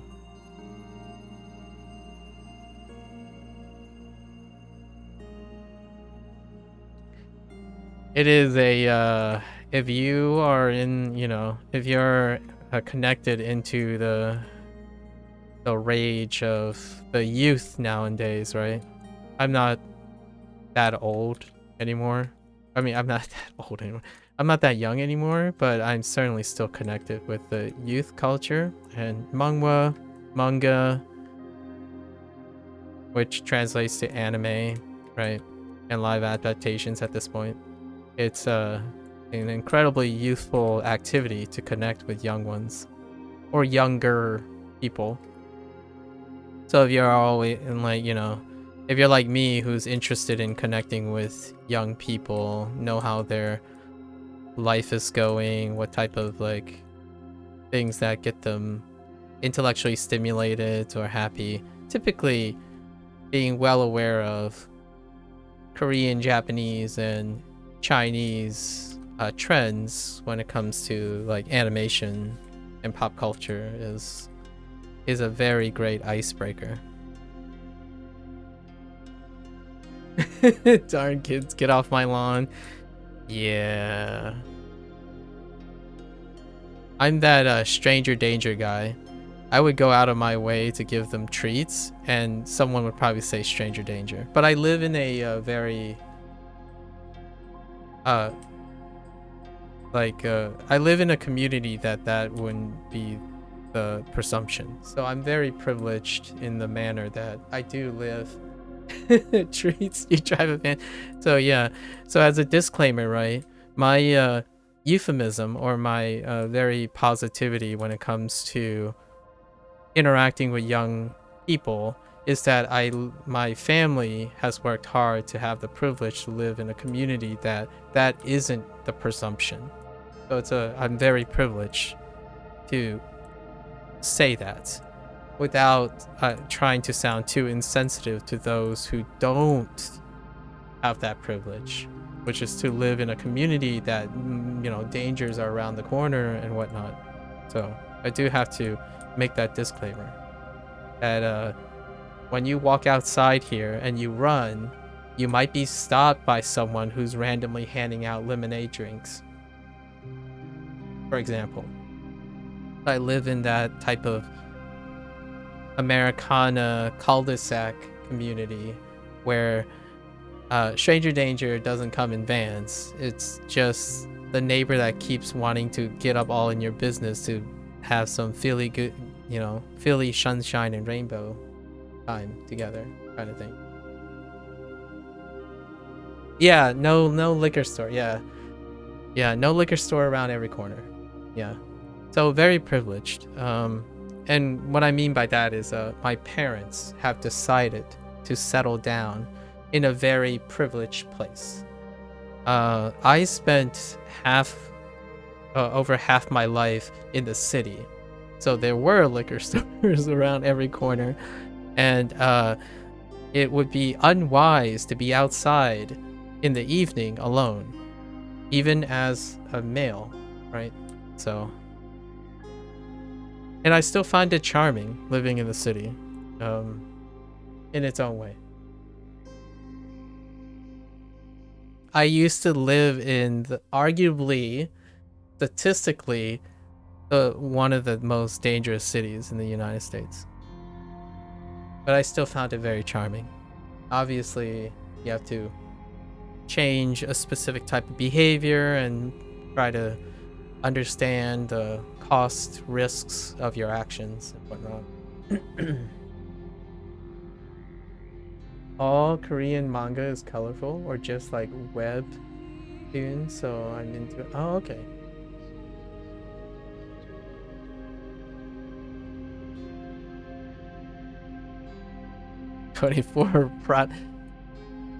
Yeah, let's if I had to do a stereotype, right? This is just for fun, Vang. Just for fun. What are your thoughts about Grey Goose? There's a lot of meta in this. I'm playing on a stereotype, but I'm throwing a curveball. What do you think of Grey Goose? You know exactly what stereotype I'm playing on with the curveball. Are you familiar? Actually, are you familiar with that? Shh. Retired. Hold up. We gotta ask the person who actually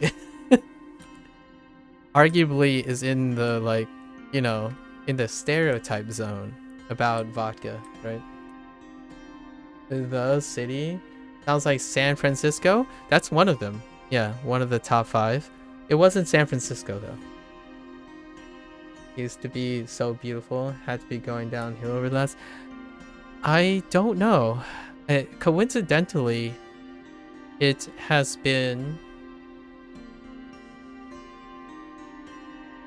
over 10 years. It's been 16 years since I've been physically in San Francisco. Hey Vang, listen, I'm asking you about French vodka, okay? That's the meme here. Yeah, Grey Goose. Have you took a swig of Grey Goose? I'm kind of curious. It has a very neutral taste. Like, Grey Goose is a very neutral vodka. It's one that I have some experience with. As in Russian water, yeah. Vodka as in Russian water. Kind of a fun casual. No? Huh. So, here's a slight thing. I don't know if this is a thing in like when you get like when you're in Korea or something, but man, when it comes to like Asian palates, right?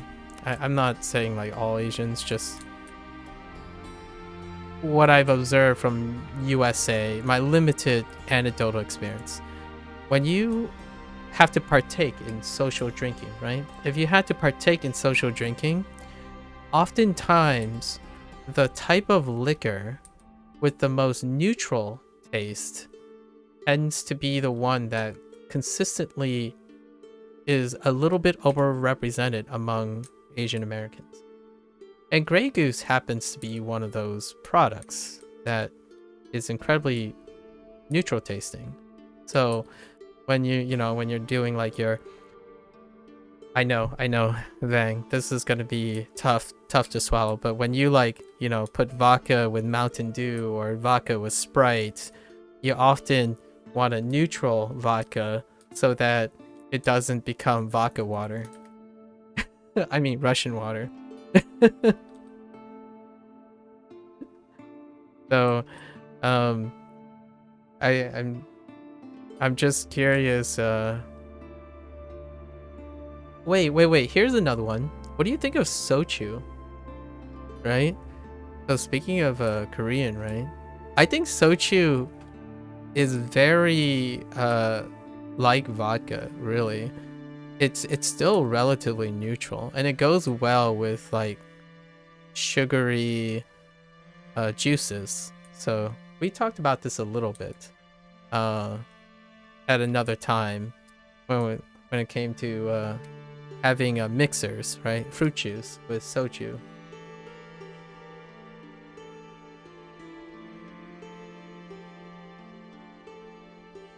You like it a lot? Yeah, I'm a fan of it too. I mean, here it's kind of limited, but generally speaking, when it comes to Korean exposure here, like I'm on the East Coast of the United States. The hot trend overrepresented cuisine type in Korea is Korean barbecue, or perhaps even for Japanese yakiniku, right? So, and it's often accompanied appropriately, really, with soju, especially fruit soju. So, and then occasionally like your I forgot what the beer that they use, but the milk beer thing, which I don't remember. So names of the products that they usually use. But it's usually paired for that.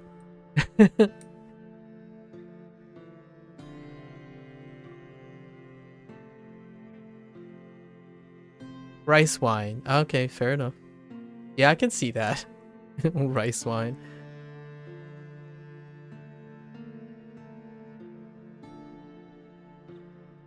That's honestly, that's kind of a very unique way of looking at it. I haven't ever thought about it as do you mean like wine as in like fancier?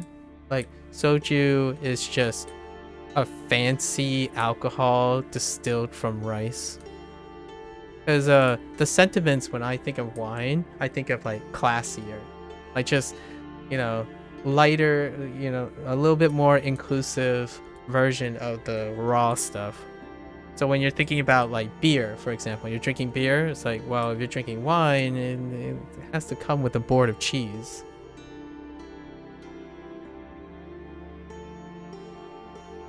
I've seen dorama soju used or beer. Oh, okay. In Russia, it's like 40% of alcohol. Oh, no? What do you mean by rice wine? Curious. I'm talking about the psychology of using the word wine in that context. For example, when you go and do a beer draft, right? You're sampling beer, right? Microbrews and stuff. But if you go to a wine tasting, they have kind of different implications in the United States, right? So oftentimes wine tasting comes with some expectations, right, that are classically being used. It's not a bad or a good thing, just I kind of embrace it because it's an understanding of pop culture, right? So yes, I have gone on wine tastings before, and I also have gone on drafts, like bar crawls before for like draft stuff. And they have their very distinct cultures. And generally when people say wine, I think of some elegance and sophistication, not for better or for worse, just, you know, more elegant.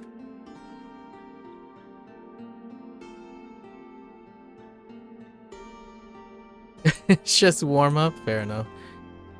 Fair enough. They're talking about the lightness, much lighter. I mean, granted, I'm a social drinker, so I can't really empathize with pleasure drinking. Generally speaking, my social drink of choice, you know, the drink that I strategically hold in my hand. This is a very open secret, by the way. If I go to social drinking, right, functions, I would immediately and audibly order a gin and tonic, and with a glass of water on the side. And I will most definitely casually sip that, sprawled out for however long the social event happens.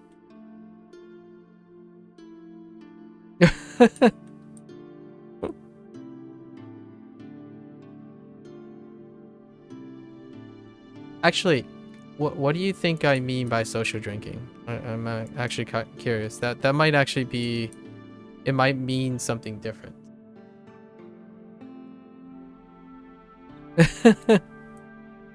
Let me define what I mean by social drinking. I drink for formal functions. So back when I was younger, I'm like more of the Zoomer kids these days, where like alcohol is like treated as an objective substance and whatnot and all that, and it's pragmatic, like medicinal / like biological effects. As I grew older, obviously I started entering the professional field, and a lot of times being culturally aware is very advantageous. So I participate in social drinking for formal functions and business practices and like get-togethers and stuff. So that's what I mean by social drinking. Kind of like social eating. I think a lot of times people talk about like eating whenever they get together with people, and I social eat as in all my experiences with different types of food and whatnot is often in the context of social eating as well.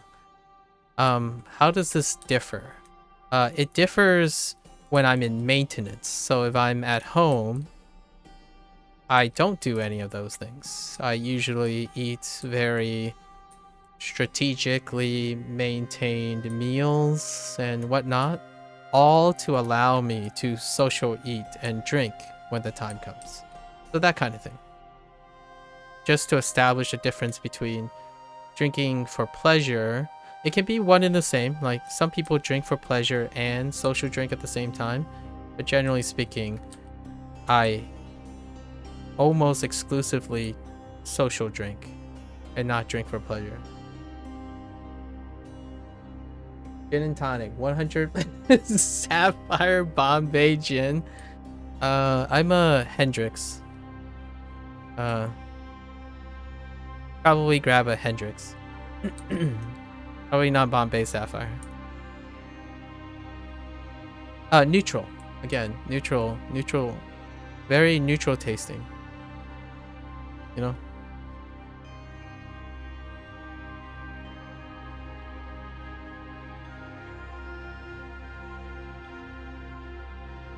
Wait, did that just say my inventory is full? What the heck? I haven't cleaned up my inventory from Winter Festival. That would explain a lot.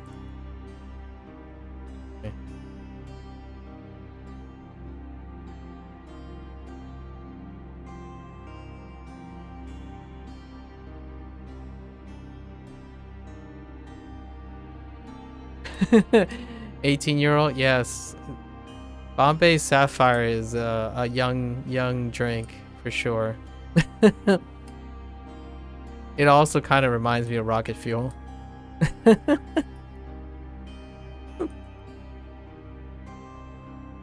Korea and China is often many tables, meals, glasses, or yeah, it really is.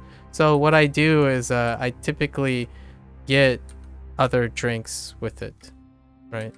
So but yes, it is a very native, it's a very like native Asian thing as a social drinking. Like social drinking is a very represented form of social activity. Food and drinks specifically, right? The reason why I mentioned the whole Asian American thing is it's kind of somewhat distinctively different here because of the newer generation of people. So for me, I'm more of a strategic social drinker. I like to sample different experiences. I don't generally inundate myself with the same drinks. Just intellectually interested. Some people hate gin and tonic, but I love the grapefruit taste. Oh yeah, the Bombay, yeah. The grapefruit.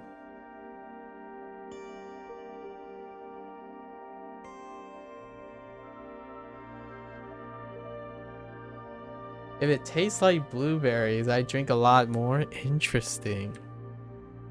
I haven't really thought about, like, from a mixology standpoint, what goes well with blueberries.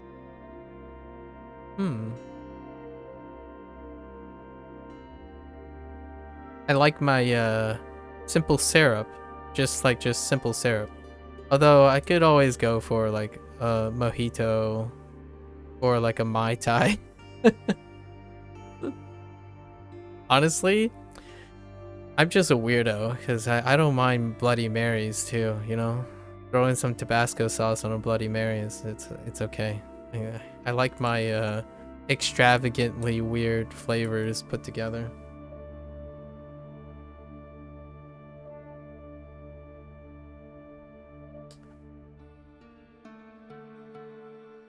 I have no idea what that is. Yeah, nah, that's understandable. We'll call it that Russian drink, right? Oh, okay. I got another stereotype, Vang. What do you think of Moscow mules?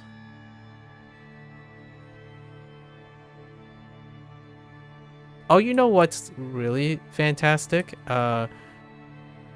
Russian milkshakes. I saw this little short on Russian milkshakes. That's an interesting one. It's like vodka with wasabi. Man, that sounds spicy. That sounds lovely, actually. The drink that you're talking about.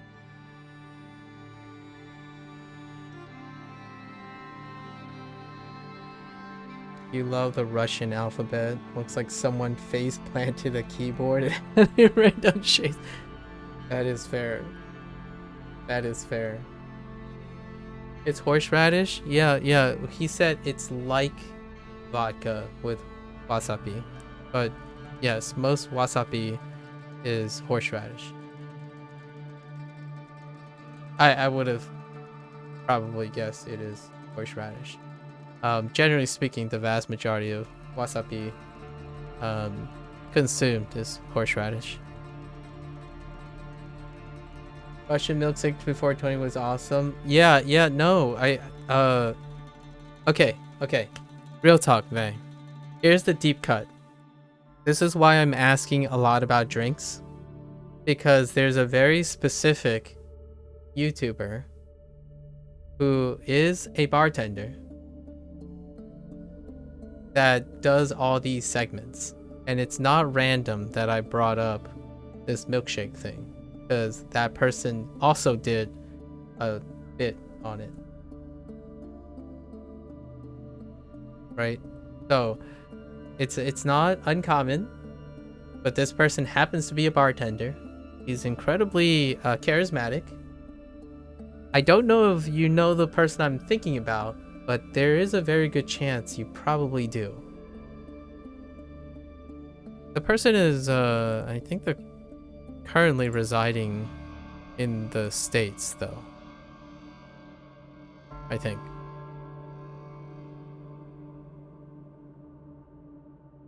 And he did this bit on milkshakes. He tried to replicate the Russian milkshake with like even trying to procure like the very subtle nuances of like the ice cream and the I really liked it because it's so no one asked for it.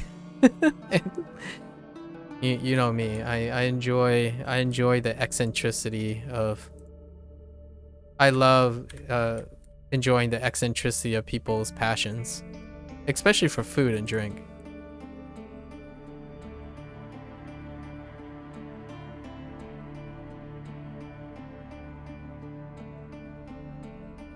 It'll be hard to drink on another country guy. I must take your I have to butt in gear. Oh yeah, no worries. Yeah, thanks for hanging out. Good luck. Good luck with everything. If I don't see ya, have a great life, you know? Sustainable happiness, right? Hopefully more fortunate, less unfortunate. All the best. Thanks for hanging out, retired.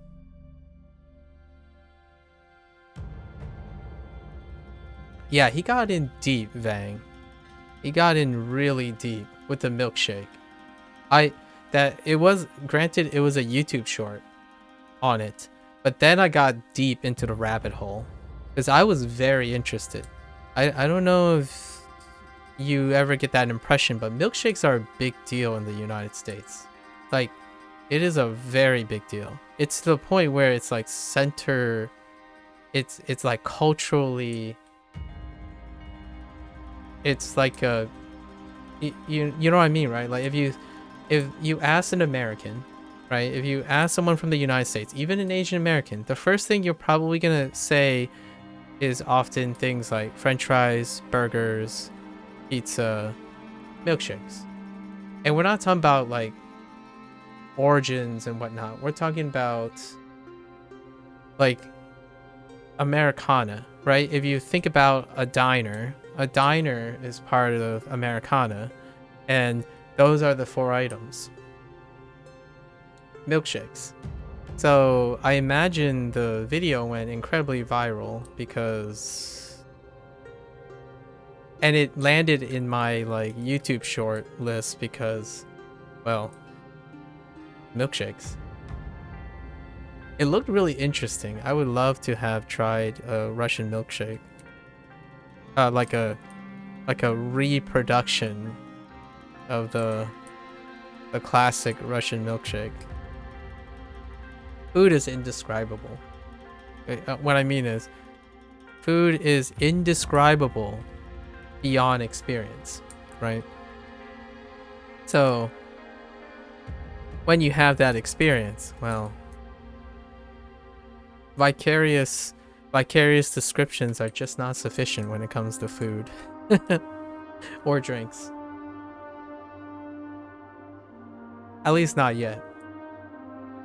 In before, maybe when you're like 50, Vang, you know, 30 years later, you and I would be like chilling with a little marble that gives us the good old taste of Russian milkshakes predating to the year 2000.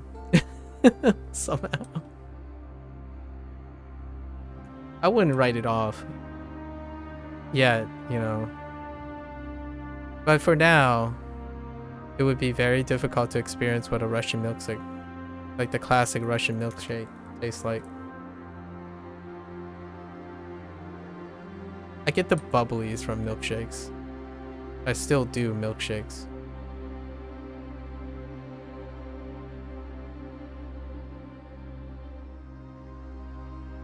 Wait. Bang. I low-key also dip my hot fried potato items in my milkshake too. Just in case you wanted something that will raise some eyebrows. I totally dip hot potato stuff into my milkshakes. Don't tell anyone though. Don't tell anyone. People might get upset here. Contrasting flavors and temperatures. Alright. Oh, wait. I think we're done here. I just need to turn in this daily. We're good to go. We'll wrap up Neverwinter for today.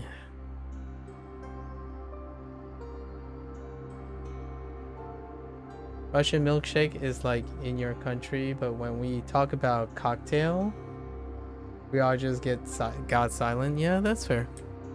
That's fair.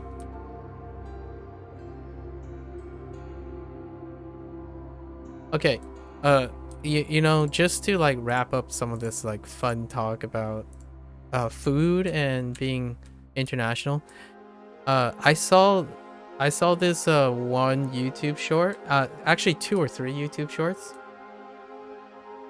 and it was in my opinion, one of the most wholesome.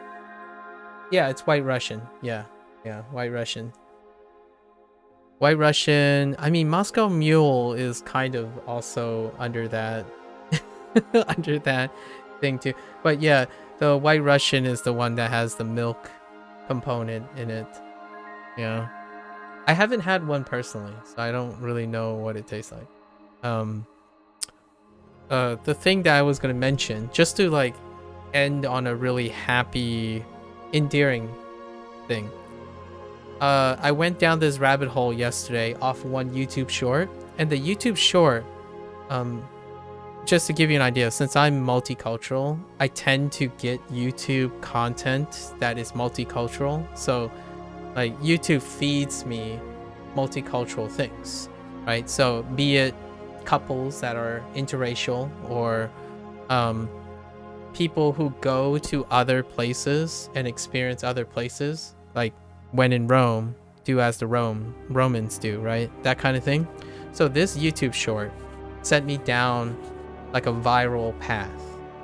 And the first YouTube short was what appears to be a dinner, or no, actually a breakfast, of an Italian woman, I think, holding the camera and pointing at a French husband or maybe significant other. And this significant other was having country fried chicken or country fried. Yeah, I think it's country. Oh, it might be country. Yeah, country fried chicken. What looked like mashed potatoes, a mixed drink, with prosecco, I think, and what looked like cornbread or some sort of corn pudding thing. Oh no, it was like it's kind of like a cheese corn thing, right? And this person said one line that's just how it is. And I would love that the future would be kind of like that. They're kind of old. I would say they're like 30, 40s. So they're like my generation, not the like the younger. But this person said when he was eating, his wife said like, "Oh, do you like this?" Like, I mean, it did mix prosecco with something non-traditional. And the person's like, "Oh yeah, this is a 9 and 10. I really like it." And he said this, "Well, we're in America. You can do anything." And that just absolutely floored me. Because the idea is for his wife or significant other are aware of their heritage and their like cuisine and all that. But at the same time, this person was enjoying all the spins that you would expect when you're in the United States, right? So she was constantly describing all these things like, oh, it's kind of like this in your country, but with a spin, like with this spin. In Russia, we call it cringe. Yeah. So, well, in Russia, right, you do as Russians do. So if I were in Russia, for example, I would probably see how it's cringe. But when you're in the United States, you would also do the same, right? So that's kind of the idea. So the wholesomeness of that is the idea that there are people who are interracial, who travels the world, and they do as the Romans do. When in Rome, do as the Romans do. And then I went down like that rabbit hole of watching other people who, like, for example, if you think it's cringe, then you can't possibly understand Asian culture, if you know what I mean, right? Like, for example, you can't, it's hard for someone who only thinks from the perspective, and you can't be part of Asian culture if you don't understand conformity, if you know what I mean. Like, if you go to Japan, you do as the Japanese people do. They're very strongly, Asians are very strongly nationalistic. So it was very heartwarming. Liberal stuff? No, not liberal stuff. We're talking about conformity. So like for Japan to be experienced, one has to be one with Japanese culture. So if you don't resonate, for example, with an Asian culture, it can be very difficult for you to want to be there, live there, and empathize with them. Because Asian culture is incredibly conformist. As in, if you don't like this,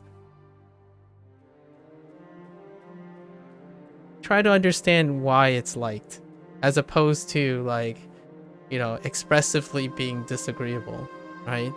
And it was kind of heartwarming, in my opinion, to find a European couple being in the United States and doing as Americans do, which was really wonderful. And if I go, you bet your pretty dollar that when I go to Italy, I will most definitely find out what it's like to have a Napoli's pizza. I'm gonna hit that Napoli's pizza hard, and then drop down to like Rome and taste the edgy pizzas of Rome, right? So that's kind of the thing, right? Instead of saying like, yo, where's my pineapple on my pizza? It's always a pizza thing in the end. It always comes back to a pizza thing. Like, my parents do like pineapples on their pizza, so I don't mind pineapples on my pizza. I don't mind any type of pizza, really. So if I had to choose a pizza right now, like right now, just this very moment, if I'm thinking about food, a white pizza. Definitely a white pizza right now.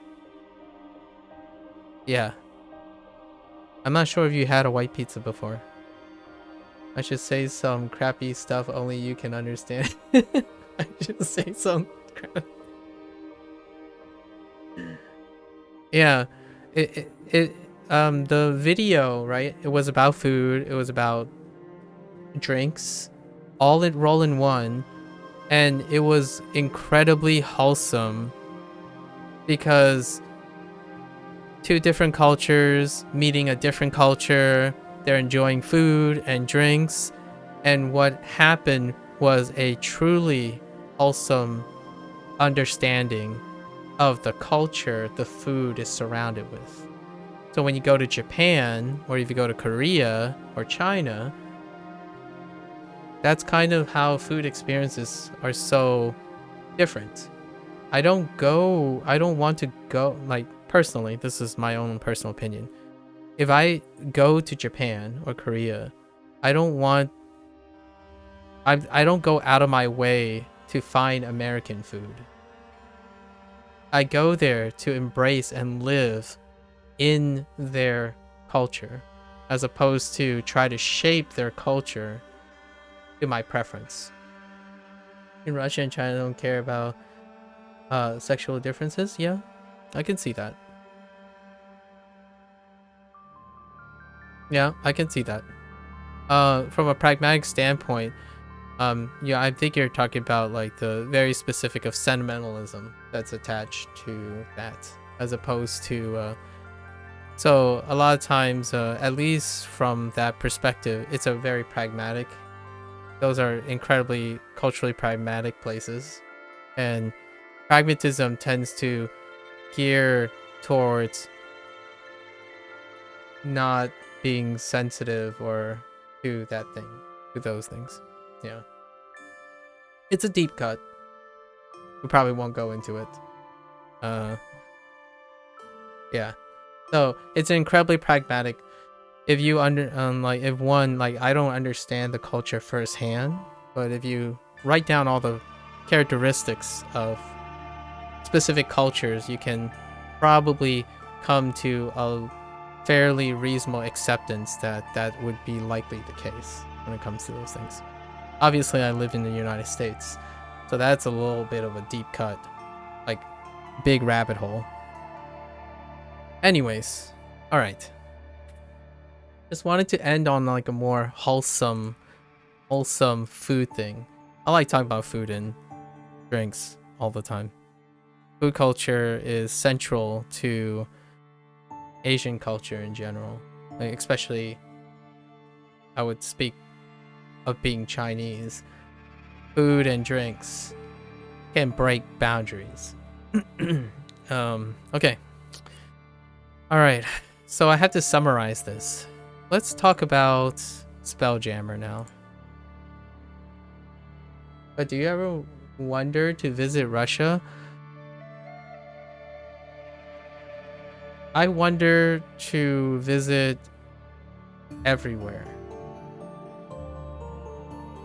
So that includes Russia. But there wasn't wondering to specifically visit Russia. No. I like the concept of visiting different places. I don't have the build or the constitution of a person that can travel the world. At least I don't think at the moment. So if you know what I mean. Like, I don't think my health and like my allergies and all that stuff, maybe I will travel at some point in my life here and there, but I don't think I I'm particularly have the stamina and the ability or the lifestyle that supports someone who can travel the world. But it'll be nice. It'd be nice to be freely able to travel around, including Russia and others, where that cringe stuff happens. Bang. So here's the thing, right? I know you mentioned that the thing I described in the food thing was cringe, but it's that cringe that allows a lot of people to travel freely. Unfortunately, the reality is that it is cringe to a lot of people, and it sucks. St. Petersburg? I would love to visit St. Petersburg. That's a really historic, it's a very historic place, right? It's like a cultural center. Like, St. Petersburg is a cultural center. It's not like a random town that I live in. So, my plug is that I would love to have everyone cringe and accept what I find wholesome so that everyone can freely travel around without the fear of xenophobia, right? The cringe, in my opinion, is a psychological disposition for xenophobia. It's cringe because it's unrelatable. It's cringe because you don't want to feel that way. And I wish for people to not naturally feel that cringe. Like, visit other countries, get to know and live among other peoples with different cultures without losing sight of your own culture.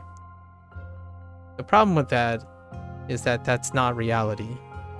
Most of the time, it is very, very difficult to have an out-of-body experience psychologically when you're spending a lot of time, necessarily, all the time, right? You have to keep hold of your own identity because it's very comforting. It's a human condition. It feels awkward, uncomfortable, and cringe when you can't relate. That's unfortunate. Okay, if I have ever drunk... Maku, have you had ever drunk before so much it stopped you forget about it? No. I listen, Bang. We have to get over one thing. There is one fear that I have that's ever looming, and that's not being able to remember what happened. So that type of thing, that's kind of like nightmare fuel for me. So probably not going to happen. Even in a social drinking situation, it's probably not going to happen. It triggers my mania if I forget something. So it's probably I don't usually drink to the point where I forget something or try to forget something. It's not because of a bad thing, right? Drinking to forget something can be helpful, but also exploitative and possibly abusive. But for some people, it can help them forget, like, can temporarily help them with trauma or like stress and whatnot. Since my life typically is not that type of stress, you know, like accidental stress or conditional stress, I typically have no motivation to want to forget anything. And forgetting something means I lose valuable things in my life, since I don't usually find time any less valuable from moment to moment. If it's possible to come to you, it'd be easy. I would love to. Dude. Again, it would have been really wonderful if people could travel freely anywhere and enjoy the companies of others. It's kind of what the internet is trying to do, right? That's what the internet is supplanting. The restrictive physical need to be able to move freely from place to place. For me, it's like making you dumb. I think I think the word that I would use, Vang, instead of dumb, would be it's liberating. As in, for you, drinking is freeing. It's very freeing for you because there's so much stressors in your life. Oftentimes, alcohol is a great way to alleviate stressors. So, being free also can make one feel like they're dumb, sort of like dumb and happy, like happy and dumb, right? Which is not a bad thing when you see, yeah, and kind of rude, right? So you're liberating. It's relieving a lot of the tension that you're have to deal with, right? All the decorum, behavior, and then all the stressors around. It's a very common, in my opinion, it's a very understandable routine, especially normally. I would say I'm abnormal in this case. I would be below average when it comes to participating in drinking. Because this is gonna be a slightly weird flex. I'm sorry if this is a weird flex. But generally speaking, when I am stressed out in my life, I'm choosing to be stressed out. And that's a good stress. So at the moment in my current life, at the very moment, right? At the very moment, I don't have any obligatory stress that would prompt me to incentivize participating in drinking to alleviate any of that stress. I drink for the purpose of making other people comfortable because I am very comfortable at the moment. It doesn't mean tomorrow I wouldn't have a disaster or something like that, but currently the person you know, at least the person you're familiar with, like where I am, I'm incredibly comfortable. As in, I don't waste a moment of my life needing to relieve stress at the moment. But after alcohol, you like other people, but normal, no? Oh, interesting. You know what I have to say to that, Vang? This is probably way from right field. I hope one day there's a lot to unpack what you just told me, that after alcohol you like other people but normal no. I like to hope that one day when you're in your 30s, right, you no longer feel that way without alcohol. So like, because all I can think about is what led you to feeling that way. I'm not saying it's wrong or right. It's just very saddening to me that in your normal state, you don't like other people. Like you have concerns and whatnot. It tells me that you are used to an environment where that's probably acceptable and very safe, right? And that for me, I have a different perspective because I'm in a I'm in a different environment. So yes, I get scammed and get taken advantage of every once in a while, but generally speaking, my history allows me to like other people more frequently. So when you say you have to drink to feel like you like other people, I hope that's not true in the future. I really hope a change of environment, right? Being in a good place, that even when people don't like you, you can still like them. That's probably the GOAT, really. Is that word like antisocial or scared of forming connections with other people? Like maybe like that kind of meaning? Something like really worried about interacting with other people, something like that. I obviously can't read Russian. And my only English word is maybe anxious. Ambivalent. Maybe the word is ambivalent. All right. Before I digress way too far, I need to wrap up Neverwinter.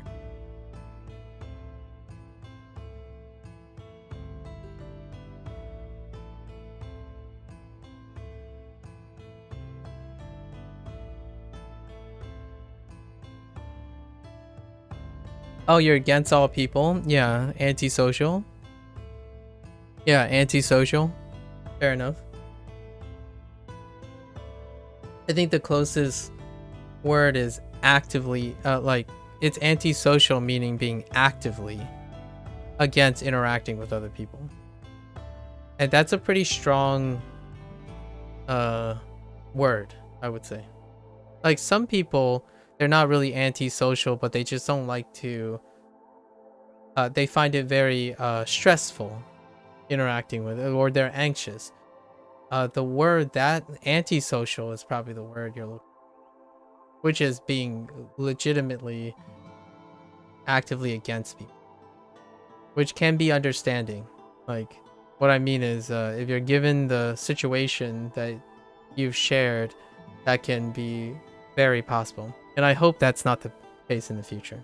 That's all I have to say about that. Like, it kind of makes me really no personal blame anywhere. It makes me very disappointed that there are people who feel safest when they're antisocial. Humans that live long enough to develop an antisocial personality, because it means that whatever the combination of societal things, right, that happen, there was enough pressure for these individuals to find it better just not to be human. Which one of the components of being human is interpersonal relationships. So you have to at least be able to interact in some way. And it doesn't bring bad feelings, like constantly bad feelings, like all the fear and all that stuff. That's kind of what I hope, but obviously the reality is there's a large group of people in any place on this planet, in any country, that probably prefer to just be antisocial, to keep one safe and deal with their own problems and only worry about themselves, because that's kind of already hard enough to do. It's like Deep Cut. It's a little bit of morbid topic. It's okay. I understand. Face in future, social break, depression, you know. Agreed. Speaking of depression, I'm sorry, that was a weird segue. Alright, let's wrap up Neverwinter. There's not much to say, right? That I haven't already said. I would say some of the things that stick up for Neverwinter. Let me dispel the facts, right? You're still good without any medicine?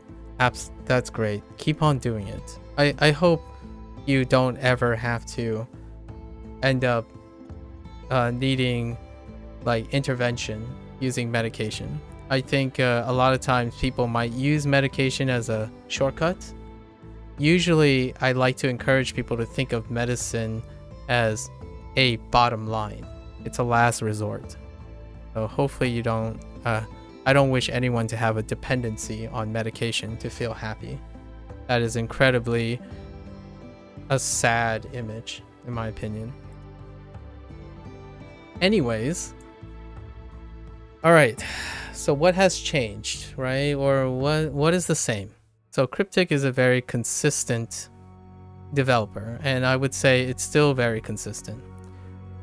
We have a stronger reliance on repeatables, which isn't too bad. So what? You have heroic encounters, check. Invasion, which is a new thing. I think that's a bit of a mixed bag.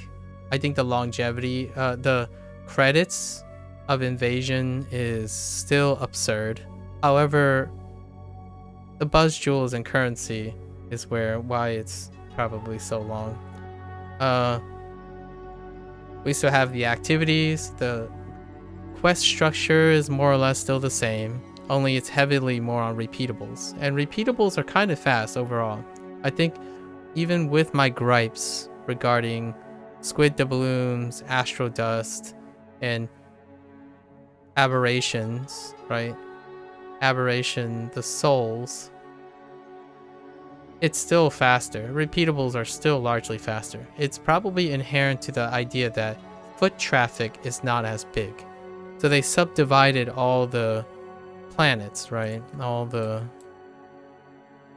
locations.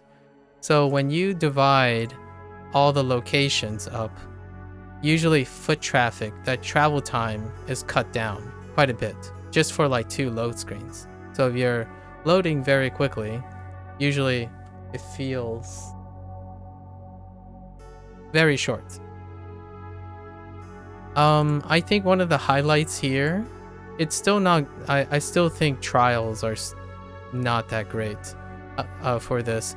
However, I do like my shining example of a pro live service model choice here for Cryptic is the idea that they're closing the power gap between a privileged state, which is to complete harder versions of things, versus completing normal version of things, and then a bigger gap for easy things, right? So now there's advanced, masters, and normal. And having normalized this power gap, it's kind of a great step, in my opinion, psychologically towards a live service model. You want, generally speaking, it's very encouraging when you have rewards that enable the completion of harder tasks, as opposed to rewarding people for completing harder tasks. So there's no like bridge, and here there's a bridge. In terms of armor and whatnot, it's the same affair. I'm not gonna go into any remarkable depths with armor. I think it's a rotation of modifiers, fair enough. It's still kind of disappointing that exclusive modifiers are still for completion of the top diff, as opposed to enabling for a step up. So I would love to see this type of step up from advanced rewards to master rewards be true for all the gear. It doesn't, in my opinion, it doesn't overall increase game time to have this gigantic disparity between master awards and advanced awards. It actually prevents growth too, in my opinion. It's a 10-week cycle. I still feel the whole weekly haul thing ending on a milestone is an oversight. It's a persistent oversight for the last 4 modules. Your same affair with extending the life. So first 4 weeks, absolutely above average most of the time, or average at least. And in the last 6 weeks, it's unremarkable. It's incredibly unremarkable. I almost feel like it's unnecessary. So, like, if this was 7 weeks long, I think the game time still wouldn't change. Because they put in these things to constantly repurpose currency, right? So 7 weeks with 7 milestones is leaner, and it doesn't, since these currencies are bound by playtime, having these bye weeks are really weird. Like, why? Or like, it's not pragmatically conducive at the cost of potentially suspiciousness, like emotional ambivalence with these. So truncating it to 7 weeks, I would love to see that. And then continuing these, I think these things secure the rest of the weeks. So, I mean, maybe 10 is just a very great round number or something, but obviously I've been filling in the gap since week 4, really. Week 6 and 8 and 10 are not really that remarkable either. And in fact, for this module, it's below average. In terms of Dance of the Moon Dancer, in Russia only Psycho has this, but it can be 25 year. Yeah, I can understand Bang. One highlight, so the highlight of this module is the trial, right? Defense of the Moon Dancer. I can understand what the design language, they tried to make something that's mob heavy, right? And it's dynamic when it's mod heavy, but I like to think that it was mob heavy more from the perspective of a pain giver's experience. Like, there isn't anything inherently different about the support roles, and when it comes push to shove, when you get to the element of the boss fight, the bootstrapping was neglecting the support roles. So healers and tanks found themselves with, yet again, in my opinion, an incredibly unremarkably unchanged metagame that heavily discourages playing those roles. Perhaps in the next module, this will be different. It hasn't been different the last 4 modules. Even the wildcard events center around pain giving. Tanks and healers still bootstrap the same thing. So it would be a remarkable challenge for them to not only expand how pain giving can be dynamically different, but tanking and healing, right? Tanking is still dodge the CC, get hard CC, get hit by tank buster. Rinse and repeat. The healer is just constantly just spamming AoE while spot healing the tank.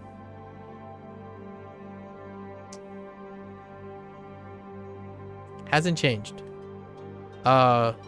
Let's throw in some hot takes just to wrap up some of my remarks, right? So, very, very consistent design. Cryptic is on the mark with everything they do best, which is not for everyone. It's definitely not for new players. Definitely not for new players. There were some changes for new players.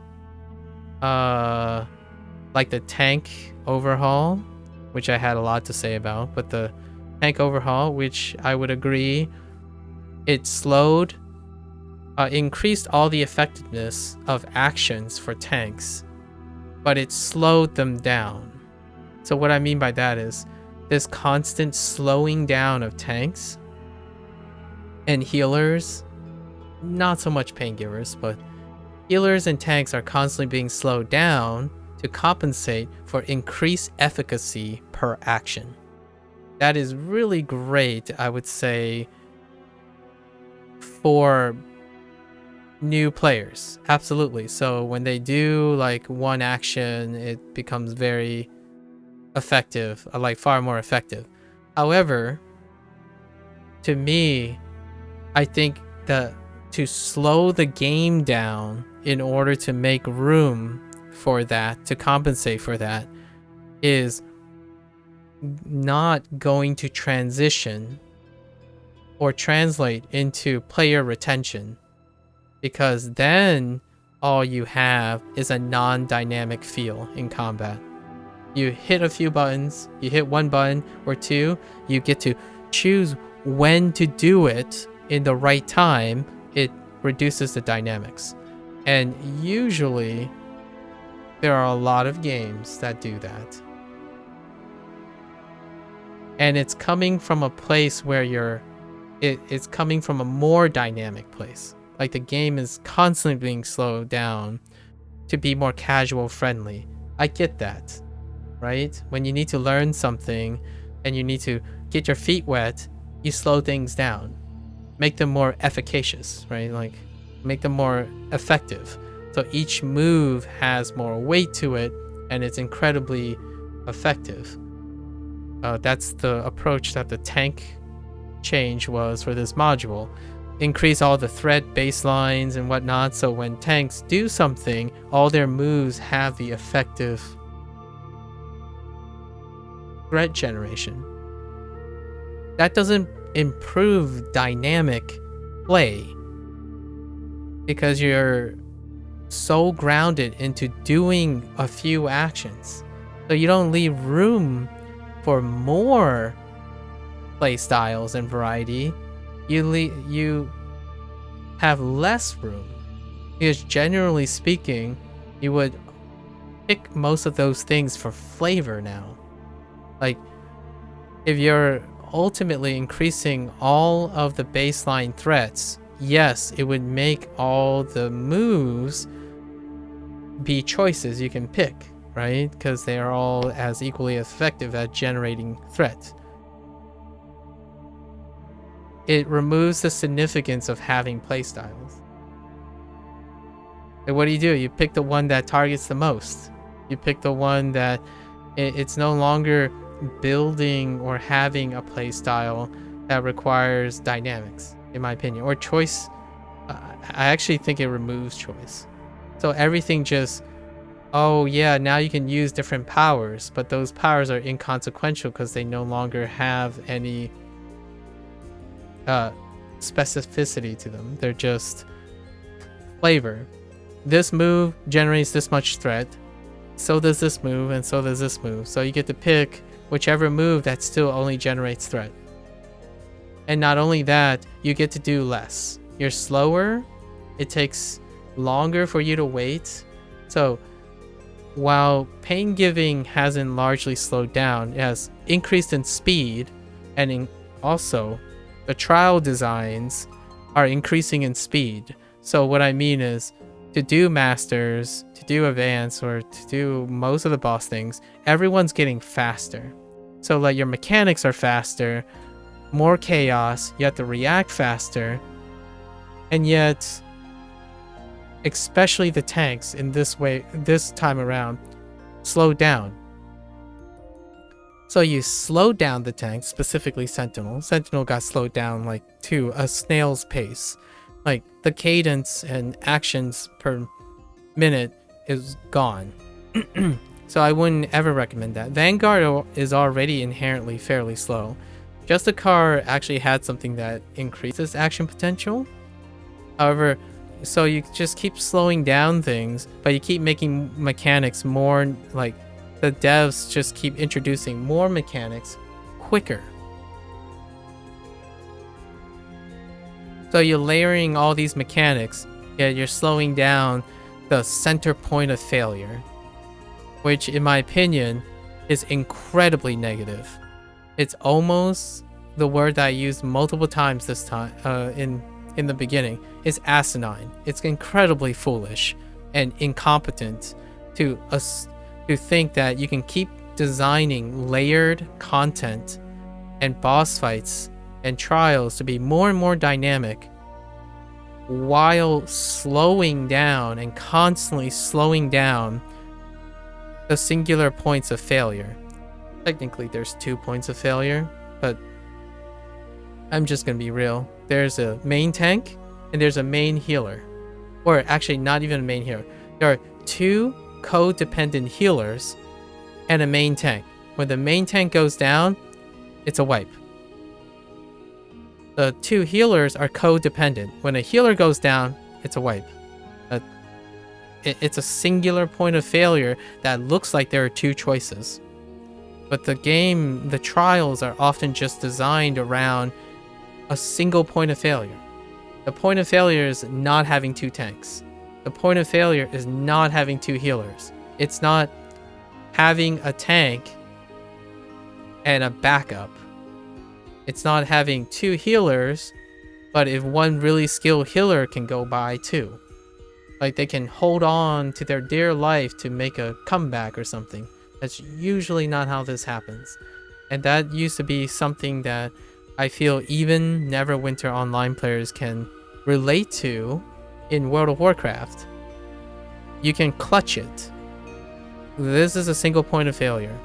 Like, there's no way around it. And it's so harsh now that even pain givers are becoming a single point of failure. Like, if you lose one or two, it's like you're out of the game. However, I still think the worst, in my opinion, the most horrendous but consistent design is to make tanks a single point of failure. Remove action, make them slower, but at least make the fastest one slower, which is Sentinels. I absolutely, with experience with 3 tanks, right, I would say the Sentinels had the most flexibility. They can attack, defend, and do things all at once, provided their stats are in place, but that's true for all the tanks. And you remove that, you basically cripple that and make it so that it's in line with the slow, grounded. When you press a button on a Sentinel, you can't even get out of a radius of a boss's proximity AoE. Like, that's how slow a tank is. It's the opposite of what everyone's doing. Healers aren't in danger naturally, so that's fair, and pain givers just have the highest APM. So in my opinion, a personal detraction from this module is just the overall philosophy. I think it is foolhardy and tone deaf to constantly slow down the game, and this time around slow down tanks in general, while constantly designing trials that are getting faster, like constantly faster. Like, you have a whole ship that is blindingly red, like covered in swarms of half circles and circles, and you have a tank that when they hit an action, they can't possibly mitigate any of that damage. I mean, it's still true for healers and pain givers, but it's especially felt for tanks. Like, it's to the point where tanks actually mandatorily have to move out of things. It's not a standing tanking game. I don't think it is. I mean, some tanks who are like 99th percentile would argue they could tank anything by standing still. That's fair. I mean, but we're not talking about the 99th percentile, not someone who's capped on everything. And if that is the tanking experience, standing still and tanking everything, yeah, you're obviously not going to have a lot of tank players. What is the most unrewarding thing to do in a combat MMO? Hit a few buttons and then repeat over and over again. Taking damage when you clearly know the solution to not taking the damage. Well, you can't, because you can't move that fast. You have to choose getting hit in the face or doing something. I mean, that is tanking in the traditional sense, so it's very consistent. It's just maybe need a change or something. Anyways, that's kind of my critique about the tank changes. I feel as much as efficacy is great and it helps people choose whatever power they have to raise the baseline threat, when you get to like the trials and the dungeons, the tanks are left in the dust. Regardless of how easing you had for new players, they will be left in the dust. And for experienced tank players, it's actually quote unquote challenging in a not desirable way, in my opinion, to keep up with everyone who else is faster than you. Right? So it's the irony here is the tanks usually don't lead anything. And new tanks don't lead anything at all. If you want to hear a dialogue, you hop into a random queue, and the first thing you get criticized for is either the tank is too far behind, or they refuse to move until until the other team members are behind them.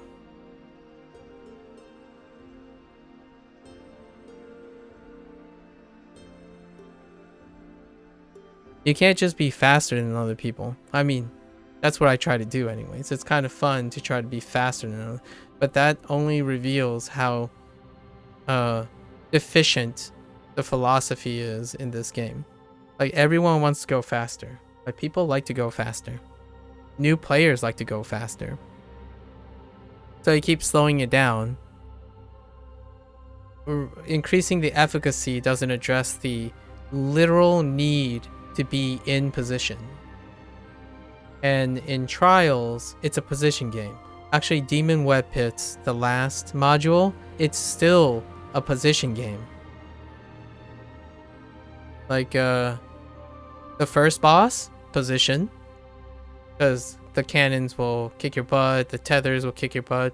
The second boss is not, which is okay. It's a scramble game. The third is position. Position. Trials, position. Constantly, everything deals with position.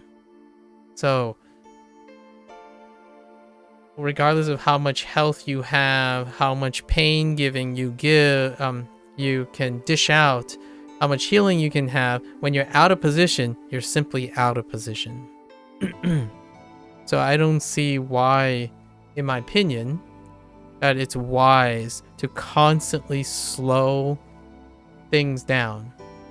You can, in my opinion, design dungeons and trials with mechanics that are not speed dependent and response dependent and still make it rewarding. A great example is when you jump into a random queue in dungeons and trials, there are dungeons that legitimately, the latency between when the red circle shows up and when you walk out of the red circle, if you're the tank, you can't actually make it out of that circle. So the alternative is to block it, right? But some of those AoEs are also mandatory unblockables. So it's just all around, in my opinion. It's constantly, you get by 50% of the time, it's okay, and then the other 50% time, you're just reminded that don't be a tank player. It's just unrewarding. You just stand there, get battered. You don't even know if you're immune. So, like, if you have CC immunity, because it's just all still inconsistent. It's consistent between all the things, which was one of the updates in this module, but it's inconsistent because you can't know if the CC is mandatory or not. There's no writing or anything. You just do it, and then you get punished, and that's generally how it goes. I would say at least 80 to 90% of the tank experience is just being there, just existing in the party. And that other 10%, CC that you can't block, tank buster. CC that you can't block, tank buster. And then occasionally when you're playing a trial, you switch with the other tank. And the other tank experiences the same exact thing, only now you have to switch the moment who you have to switch who gets to feel miserable. Like, if you're the off tank, you are less miserable than the main tank. I mean, some people might get off on that, for sure. The 99% that's inconsequential. If you're in the 80% who is just like getting up to speed and stuff, every time you have to switch and take on the boss's CC and tank buster, unrewarding stress just goes up the roof for no like engagement whatsoever. It's like, oh great, now it's my turn. It's like, why can't this guy's doing fine, we don't have to switch, right? Like, that's the thought most of the time. Like, if you're the off tank, you're like, oh, thank goodness, because I only have to tank for like 5 minutes and stand there feeling powerless the whole time. That's the tanking experience. What do the healers do? Well, I heal too. So I stand there, it's like, man, I really hope, this trial has mechanics where people can walk and like out of red, and the tank can like not get CC to oblivion all the time, because I'm responsible for making up all of that. And then pain givers, they just do their normal thing. They get blasted in one shot. Yeah, that's the, but they have the least dependent responsibility. So, yes, Defense of the Moon. I think Defense of the Moon Dancer introduced a really fun thing. Lots of mobs, destroying lots of mobs, chaos everywhere.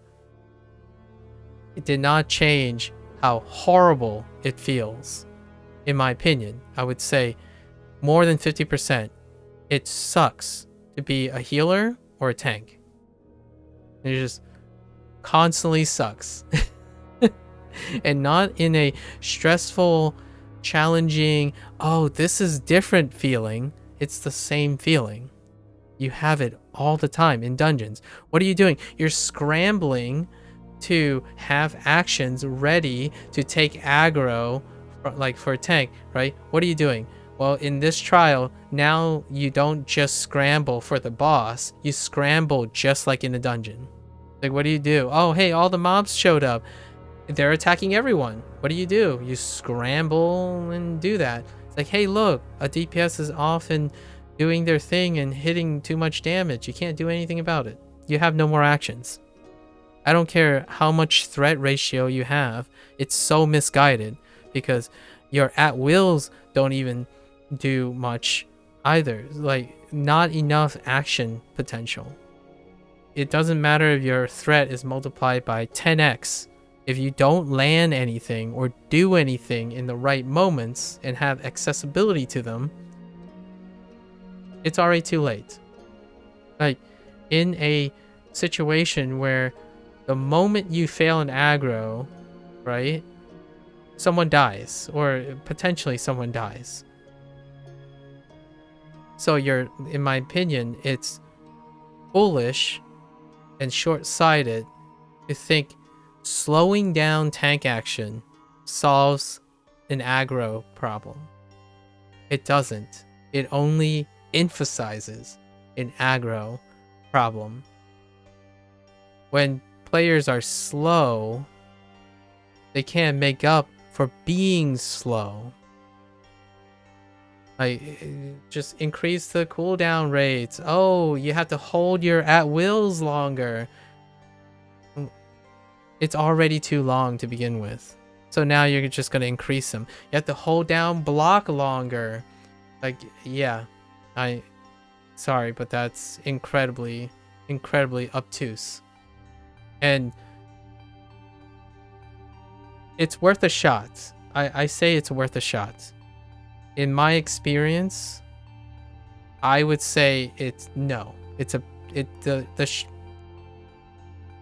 I would give away the whatever 200% increase in threat or something for more action. Just decrease all the cooldowns across the board. All the tanks, every single one of their encounters and at-wills get, or I don't even know because you rarely use at-wills in that way. 20% baseline decrease in all the cooldowns on a tank. It doesn't necessarily potentially increase their efficacy in damage or anything. Give up the threat so that you have more action. That's my 2 cents. I think that part is probably the lingering effect of this module, because Defense of the Moon Dancer highlights that so well. It's the dungeon experience all over again, only this time you have to go through that entire dungeon experience all the way to the end, and then you get nailed with the same old, in my opinion, Tower of the Mad Mage experience, where you get CC'd and tank busted over and over again, and you're at the mercy of everything else. You know, pop-up mitigation, whatever, that's kind of the idea. Some people might say, well, that's what tanks do. It's like, okay, well, yeah, I agree. That's what Cryptic want tanks to do. So all the things and my concerns are valid too. It's not that it's good or bad and it deserves a change. It's more or less stating the obvious. Cryptic is incredibly consistent in making tanks feel bad. Tanks should feel bad because they're the tanks. You could argue that. Like, what is the reward of being a tank? You take all the punishment. you're a tank player. You take all the punishment. If it jives with you, then Cryptic is doing an incredibly wonderful job. Other than that, rewards. It would be great to see rewards still continue to prioritize support roles, because pain givers will get those things. Pain givers deliberately, constantly enable success. Tanks and healers don't. Like the point of failure, so like statistically, what is the likelihood of a tank player and a healer player to gain access to these things? Bootstrapping. They are usually going to be in the group that has a statistically higher likely, if they're the ones that are looking for these things, they have the highest point of failure. So when you're like statistically rolling for groups and it's dependent on you, you have a higher chance of failing. I mean, you might be saying, well, that's not true, right? I beg to differ. Yeah, no worries. No worries, Vang. Have a good one. Thanks for hanging out.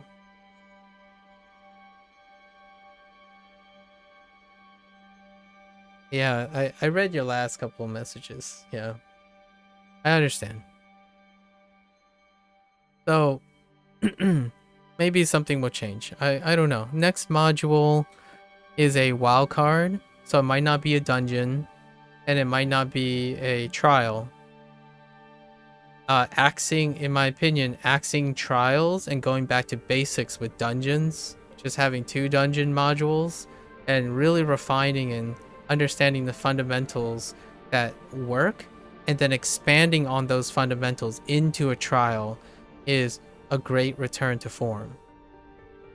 Meanwhile, I hope the next module is a wild card, because the wild card can introduce alternative ways to enjoy the game. And contrary to the whole like overstaying their welcome, like the dragon hunts, in my opinion, was a mechanical success. The length of the dragon hunts are a different story. I think Cryptic has notoriously and consistently been focused on what is the upper limit of making the module length. It's not what the bottom line is. It's the upper limit. So how far can they push the duration of dragon hunts? And that mentality has often overstayed its welcome. Instead of taking like average, I would say cutting the dragon hunt's length in half would have been very nice. Nevertheless, I still did all the dragon hunts. I actually did dragon hunts. I did the dragon hunts on 3 separate tunes. Like, just straight up.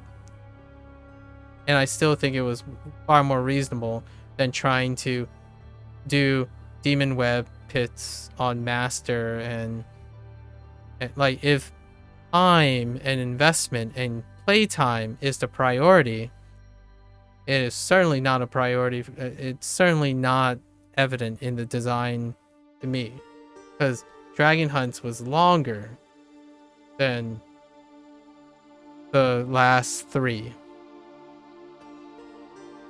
So, what is your priority? If your priority is to constantly make things exclusive, then that's fair. You've achieved it. If it's about increasing player playtime and retention, that is a big dud in my opinion. Every new trial creates accents even more less and less participation. This time, what was it? I think it's 10 clears, right? You need 10 clears of this to get 1 piece. It might be 15. It's probably 15, like this 15. And then you have to double it because you have to get both before you can use it. I think I did like 25. So I only really have enough currency for 1. And then you're at the mercy of constantly bootstrapping through players, which means you have to loot roll, which is so archaic right now. Like, not having individual loot rolls It's not a live service model. That's probably one of my other deep cuts. Having group-based loot rolls still. I honestly think that doesn't translate very well. It leaves a foul taste and a bittersweet constant reminder. And it's exploiting that urge to do one more and one more. Yeah, that leads to more game time.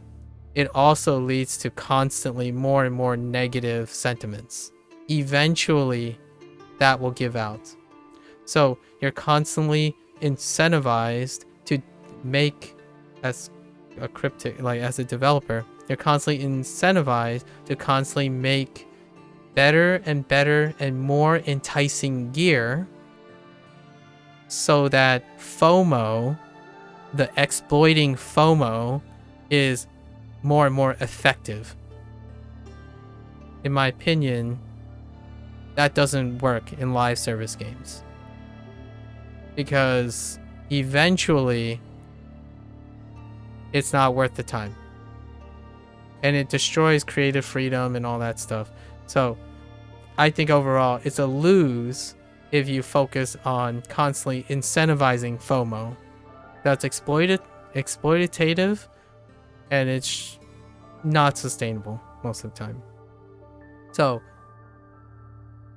reduce the number of times it takes to get gear, right?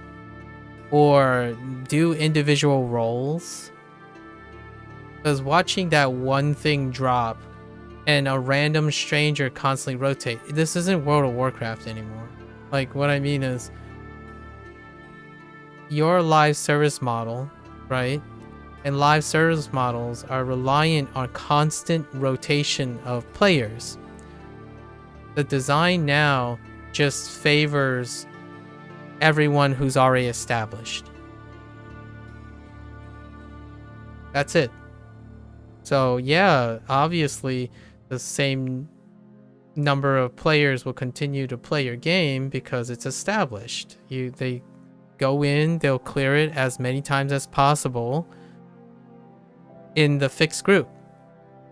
What do new players do? I mean, all this like rainbowy euphemism talk about trying to encourage new players to continue playing this game or tank. Well, they are in cycling parties constantly. Every day they cycle parties and party members. What are the statistical likelihood that that drop is gonna ever offset their constant inconsistency in clearing something? It doesn't. It's almost exponentially worse. And I did that. I did 25 random groups. And what I mean by 25 random groups, I mean 25 successes. It was like 25 out of like 70 runs. And not once did I even seen a relevant piece drop in which I can roll for already. And not once did those groups had less than 10 rolls on the same piece. So I don't know where the stats are, but I'm conservatively saying that the way loot system works now is highly ignorant and unfeeling towards new players, or any returning player for that matter. If the goal is to make it nicer to newer players to pick up the game and return to the game and not just leave immediately after realizing the statistical uphill battle they have to feel rewarded for anything, then keep doing this.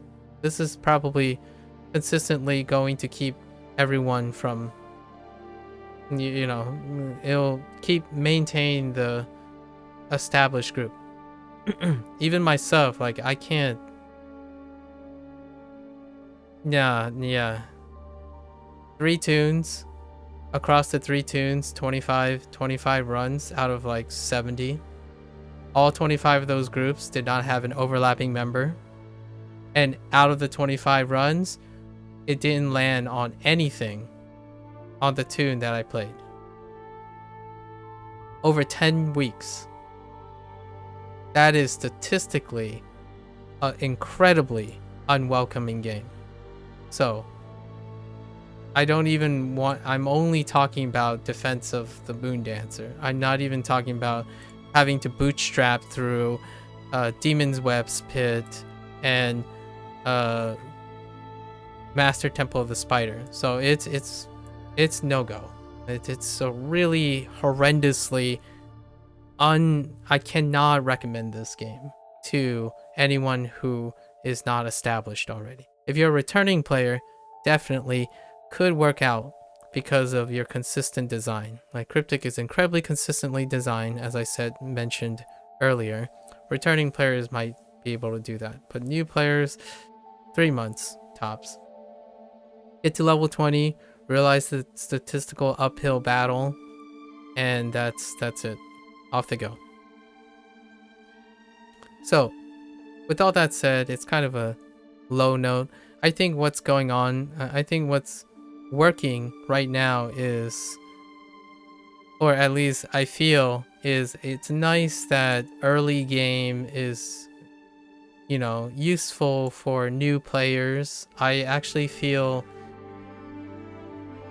this is not welcoming, that weekly hauls have been normalized to 10 weeks. Shorter, 5 weeks, that would be exponentially both in the favor of established players, because you don't have fluff right here, like these fluff. And at the same time, newer players will see, oh, hey, that's not too bad. At least every week there's something new. As opposed to looking at that weekly haul and it's like, well, I'm in it for another 10 weeks. Like, oh, wait, I didn't start all 6 of these campaigns all at once. It means that I have a stagger of 10 weeks. That's rough. That's really rough. It's a legacy game, after all. This is a legacy game. Next module is probably going to be another legacy module. Maybe not. We'll see. Dragon hunts were a smash success because it wasn't a legacy module.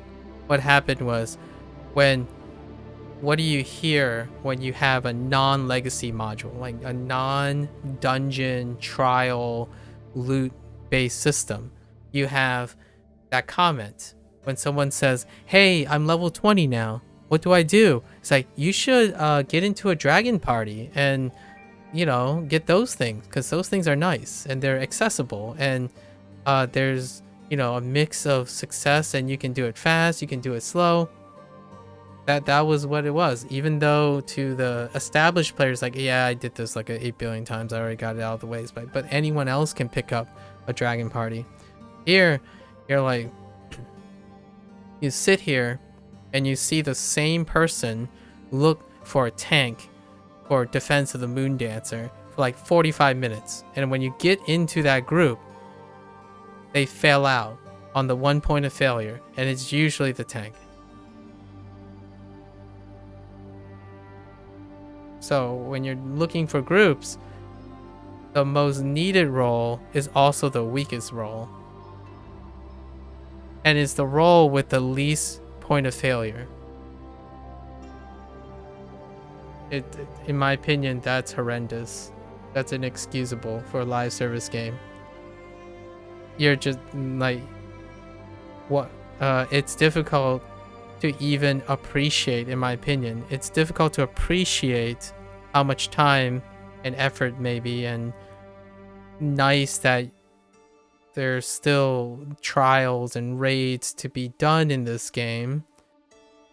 Well, it doesn't matter if you never get it off the ground in the first place. So if you don't even get into a trial or have the prospects of success at all in statistically, unless you are part of the established group, it's irrelevant. To the point where when a module drops and the first thing the article shows is, look at all these fancy master rewards. It's irrelevant. All the new players, it's irrelevant. It's nothing to get excited about.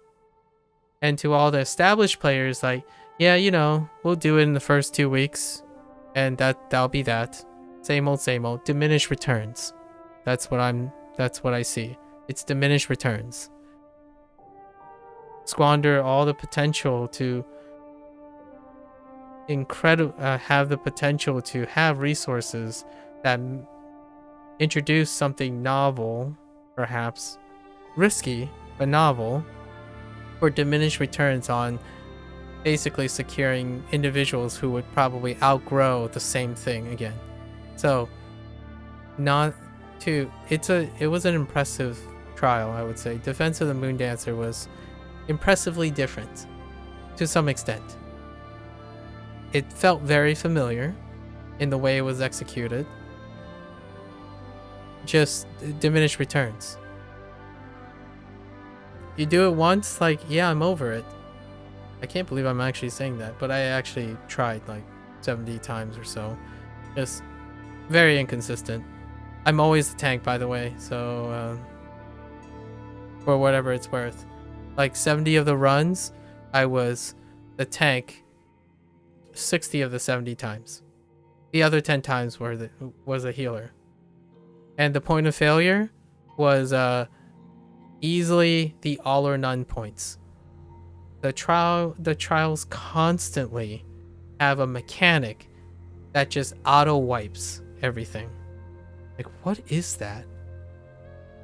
I don't see how that's rewarding at all. Like, it's so difficult to, as a person who's creating a product for people to enjoy, that the fun part is to create all or none mechanics. All or none on the tank buster on the tank, all or none on the healer, or just all or none on a DPS check. Just constantly all or none. That's not fun, in my opinion. Or it can be fun. I would say it can be fun to a selective minority, but I would say consistently, it's safe to say the vast majority of people do not ultimately find all or none mechanics that creative even. Because like, what do? You might as well just put an F button. Like, instead of watching your party slowly die for 10 minutes, I think having a boss who literally just blow you up instantly and having you reset is probably less harsh than watching your team slowly die in 10 minutes with no chance of success. It's kind of sadistic. Alright, on that note, there you have it. Those are my thoughts about this. I think new players are gonna be indifferent. Generally, new players are gonna be indifferent to this content. They might never play Defense of the Moondancer outside random trial queues. Looking forward to the next module, of course. Returning players, still indifferent to Defense of the Moondancer, which is the centerpiece, right? And the loot, by the way, because it's attached to Defense of the Moondancer. So, in fact, I would say the vast majority of people will probably be more interested in the invasions, so that's a win. The invasion loot and the unfortunate misguided like completion rate, it's still going to be an avenue for the players. So for new players and returning players, invasion. Go to invasion, get the gear, get the currency, nailed it. The centerpiece, irrelevant. Defense of the Moondancer, super hardcore, pragmatic, it's irrelevant. For established players, it's average. Like, it's business as usual. Maybe even a little less, because now, since you're shrinking the power gap, not enough by the way, the power gap, it becomes less rewarding for the established players. Their gear doesn't have a remarkable power gap between those who can't get it and those who can. So it will probably less likely be even less significant. Not good enough rewards is probably the quote that I would use. But established players, business as usual, they probably destroyed and broke Defense of the Moon Dancer at some point already. Diminished returns, because they do that, you know, the established groups do that for every module. At some point, it becomes less and less rewarding over time. So always going to get constantly more and more pushback on better and better rewards, because it's trying to offset how less and less challenged, in my opinion, the established player base is, because legacy breeds complacency. So no new skills is being developed, no new challenges are being had. It's the same rudimentary, functional, consistent design. What's your route to success on Defense of the Moon Dancer? A tank that stands still and never dies, a healer that just spams AoE all the time because they can sustain it, and pain givers that dish so much DPS that boss loops die before they even get to execute their mechanics. So what did you do? You spent maybe the good part of like 5 or 6 months of development designing a trial that doesn't even exist for the majority of new players and returning players, and then an afterthought for all your established players. So my 2 cents is stop making trials, in my opinion. Just briefly, like temporarily, and experiment with mechanics on a smaller scale. Take those mechanics and expand to a larger scale. It will be a literal learning process for both the developer and the player base. When you experiment with smaller scale stuff, you get feedback off those smaller scale stuff. That stuff is being learned and are probably newer and more cost effective because they're smaller scale. You can try more things. Develop those. The player base will normalize those as well, and then reintroduce trial with new mechanics that are developed from those. Or, you know, I could be just shooting and talking to the wall here, because this is not my game, right? Like, I am not a developer, and I am not a majority player, so I don't represent the majority of the players. Just a thought. Pragmatically speaking, just to wrap everything up, tank changes, 1 out of 10. It's well below average. I can't even emphasize how out of touch it was. 1 out of 10. The module itself, beautiful, well written, consistent. There are some ups. The trial is great on paper. 6 out of 10. 6 out of 10. Some of the changes in the middle and stuff, like a quality control and QCing, I think it's overall still about 5 out of 10, because the bug fixes were nice, the quality of change, and then there's the invasion kind of debacle. The theme is fantastic. Like, I'll give extra points for the theme. I really like Spelljammer. Like, it's nice. And then my personal score, because this time it actually affected me personally as a tank player, 3 out of 10. So just sum it all up, I guess, as a established player who continues to play, it's a solid 4 out of 10 this time around. Last time I think I gave it a 6 for Demon Web Hit, and I think I might have given Menzo Baranzan a 7. Yeah, this is a dud, in my opinion. It's so rough. I enjoyed the stuff, for sure, what's here.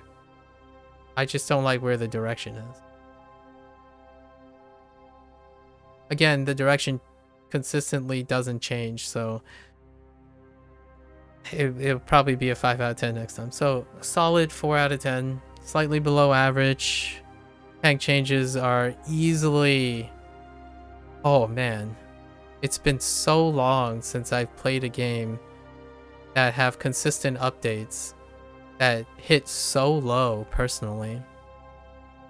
This is a new feeling for sure. I don't usually have anything relatable to one. I've been managing like what, 2 games that have 3 live service games, and then 14 indie games that have consistent updates. And I think this one, the tank one, ooh, that takes the cake. It's easily one of the most disfavored one that I have to date. I will be using this example for times to come. Like, it sticks out so much that obviously this is going to be brought up a couple times to compare and contrast. Sorry, not sorry, I suppose. It's not personal, it's business, right? And that's just the way it goes. I'm sure everyone else who clears everything has such a high overhead that it's inconsequential. Kudos to you guys. Enjoy privilege, right? If you're constantly in a privileged state, I would argue you're not being challenged. You don't need to learn new things, and life is very comfortable. And the rich gets richer, right? Figuratively, not literally. Although it can be figurative and literal in this case. So, solid 4 out of 10, Cryptic. Keep up the consistency. Maybe continue to step towards 6 and 7s, in my opinion, because I actually thought Menzo Baranzan and Demon Web Pit was really getting there. It was like it's going up. Not so much this. Trials, building things around trials, oof. Whatever the cascading effect is, it just brings it down. Don't really know where that happened. All right, folks. Next module, I'm guessing after this battle pass has 77 days left, right? 77 days left. We'll probably hear something a week or 2 weeks before the next module tease, or like the next module drop. That's so. I'll be back, maybe. I hope I'll be back in another 2.5 months with Neverwinter. Whether you like to hear this or not, as always, I still play the game. Like, the game is fine. It's about making the observations, right? It's not a test of feelings. I did show a bit of feelings this time around because it dealt with tanking. However, the solid 4 out of 10. Can't say much more than that. Slightly below average, and I have to emphasize that. A 5 out of 10 means business as usual, as in no delta. So it's slightly below average. The tank thing, 1 out of 10. That was absolutely emotionally horrible. Am I gonna lose sleep over it? Not really. And are other people going to love it because Sentinel just disappeared from the face of the planet? I don't know. Maybe there's envy or something, like, oh man, Sentinel's tanks are doing so well. Now Vanguards and Justicars get more love because they removed Sentinels from the map. Fair enough. Fair enough. Whatever gets you going. To me, Sentinels don't exist anymore. That's about it. Alright. We're gonna change gears. Good luck. See everyone in 2.5 months, I guess. Maybe a little around 3 months for the next module.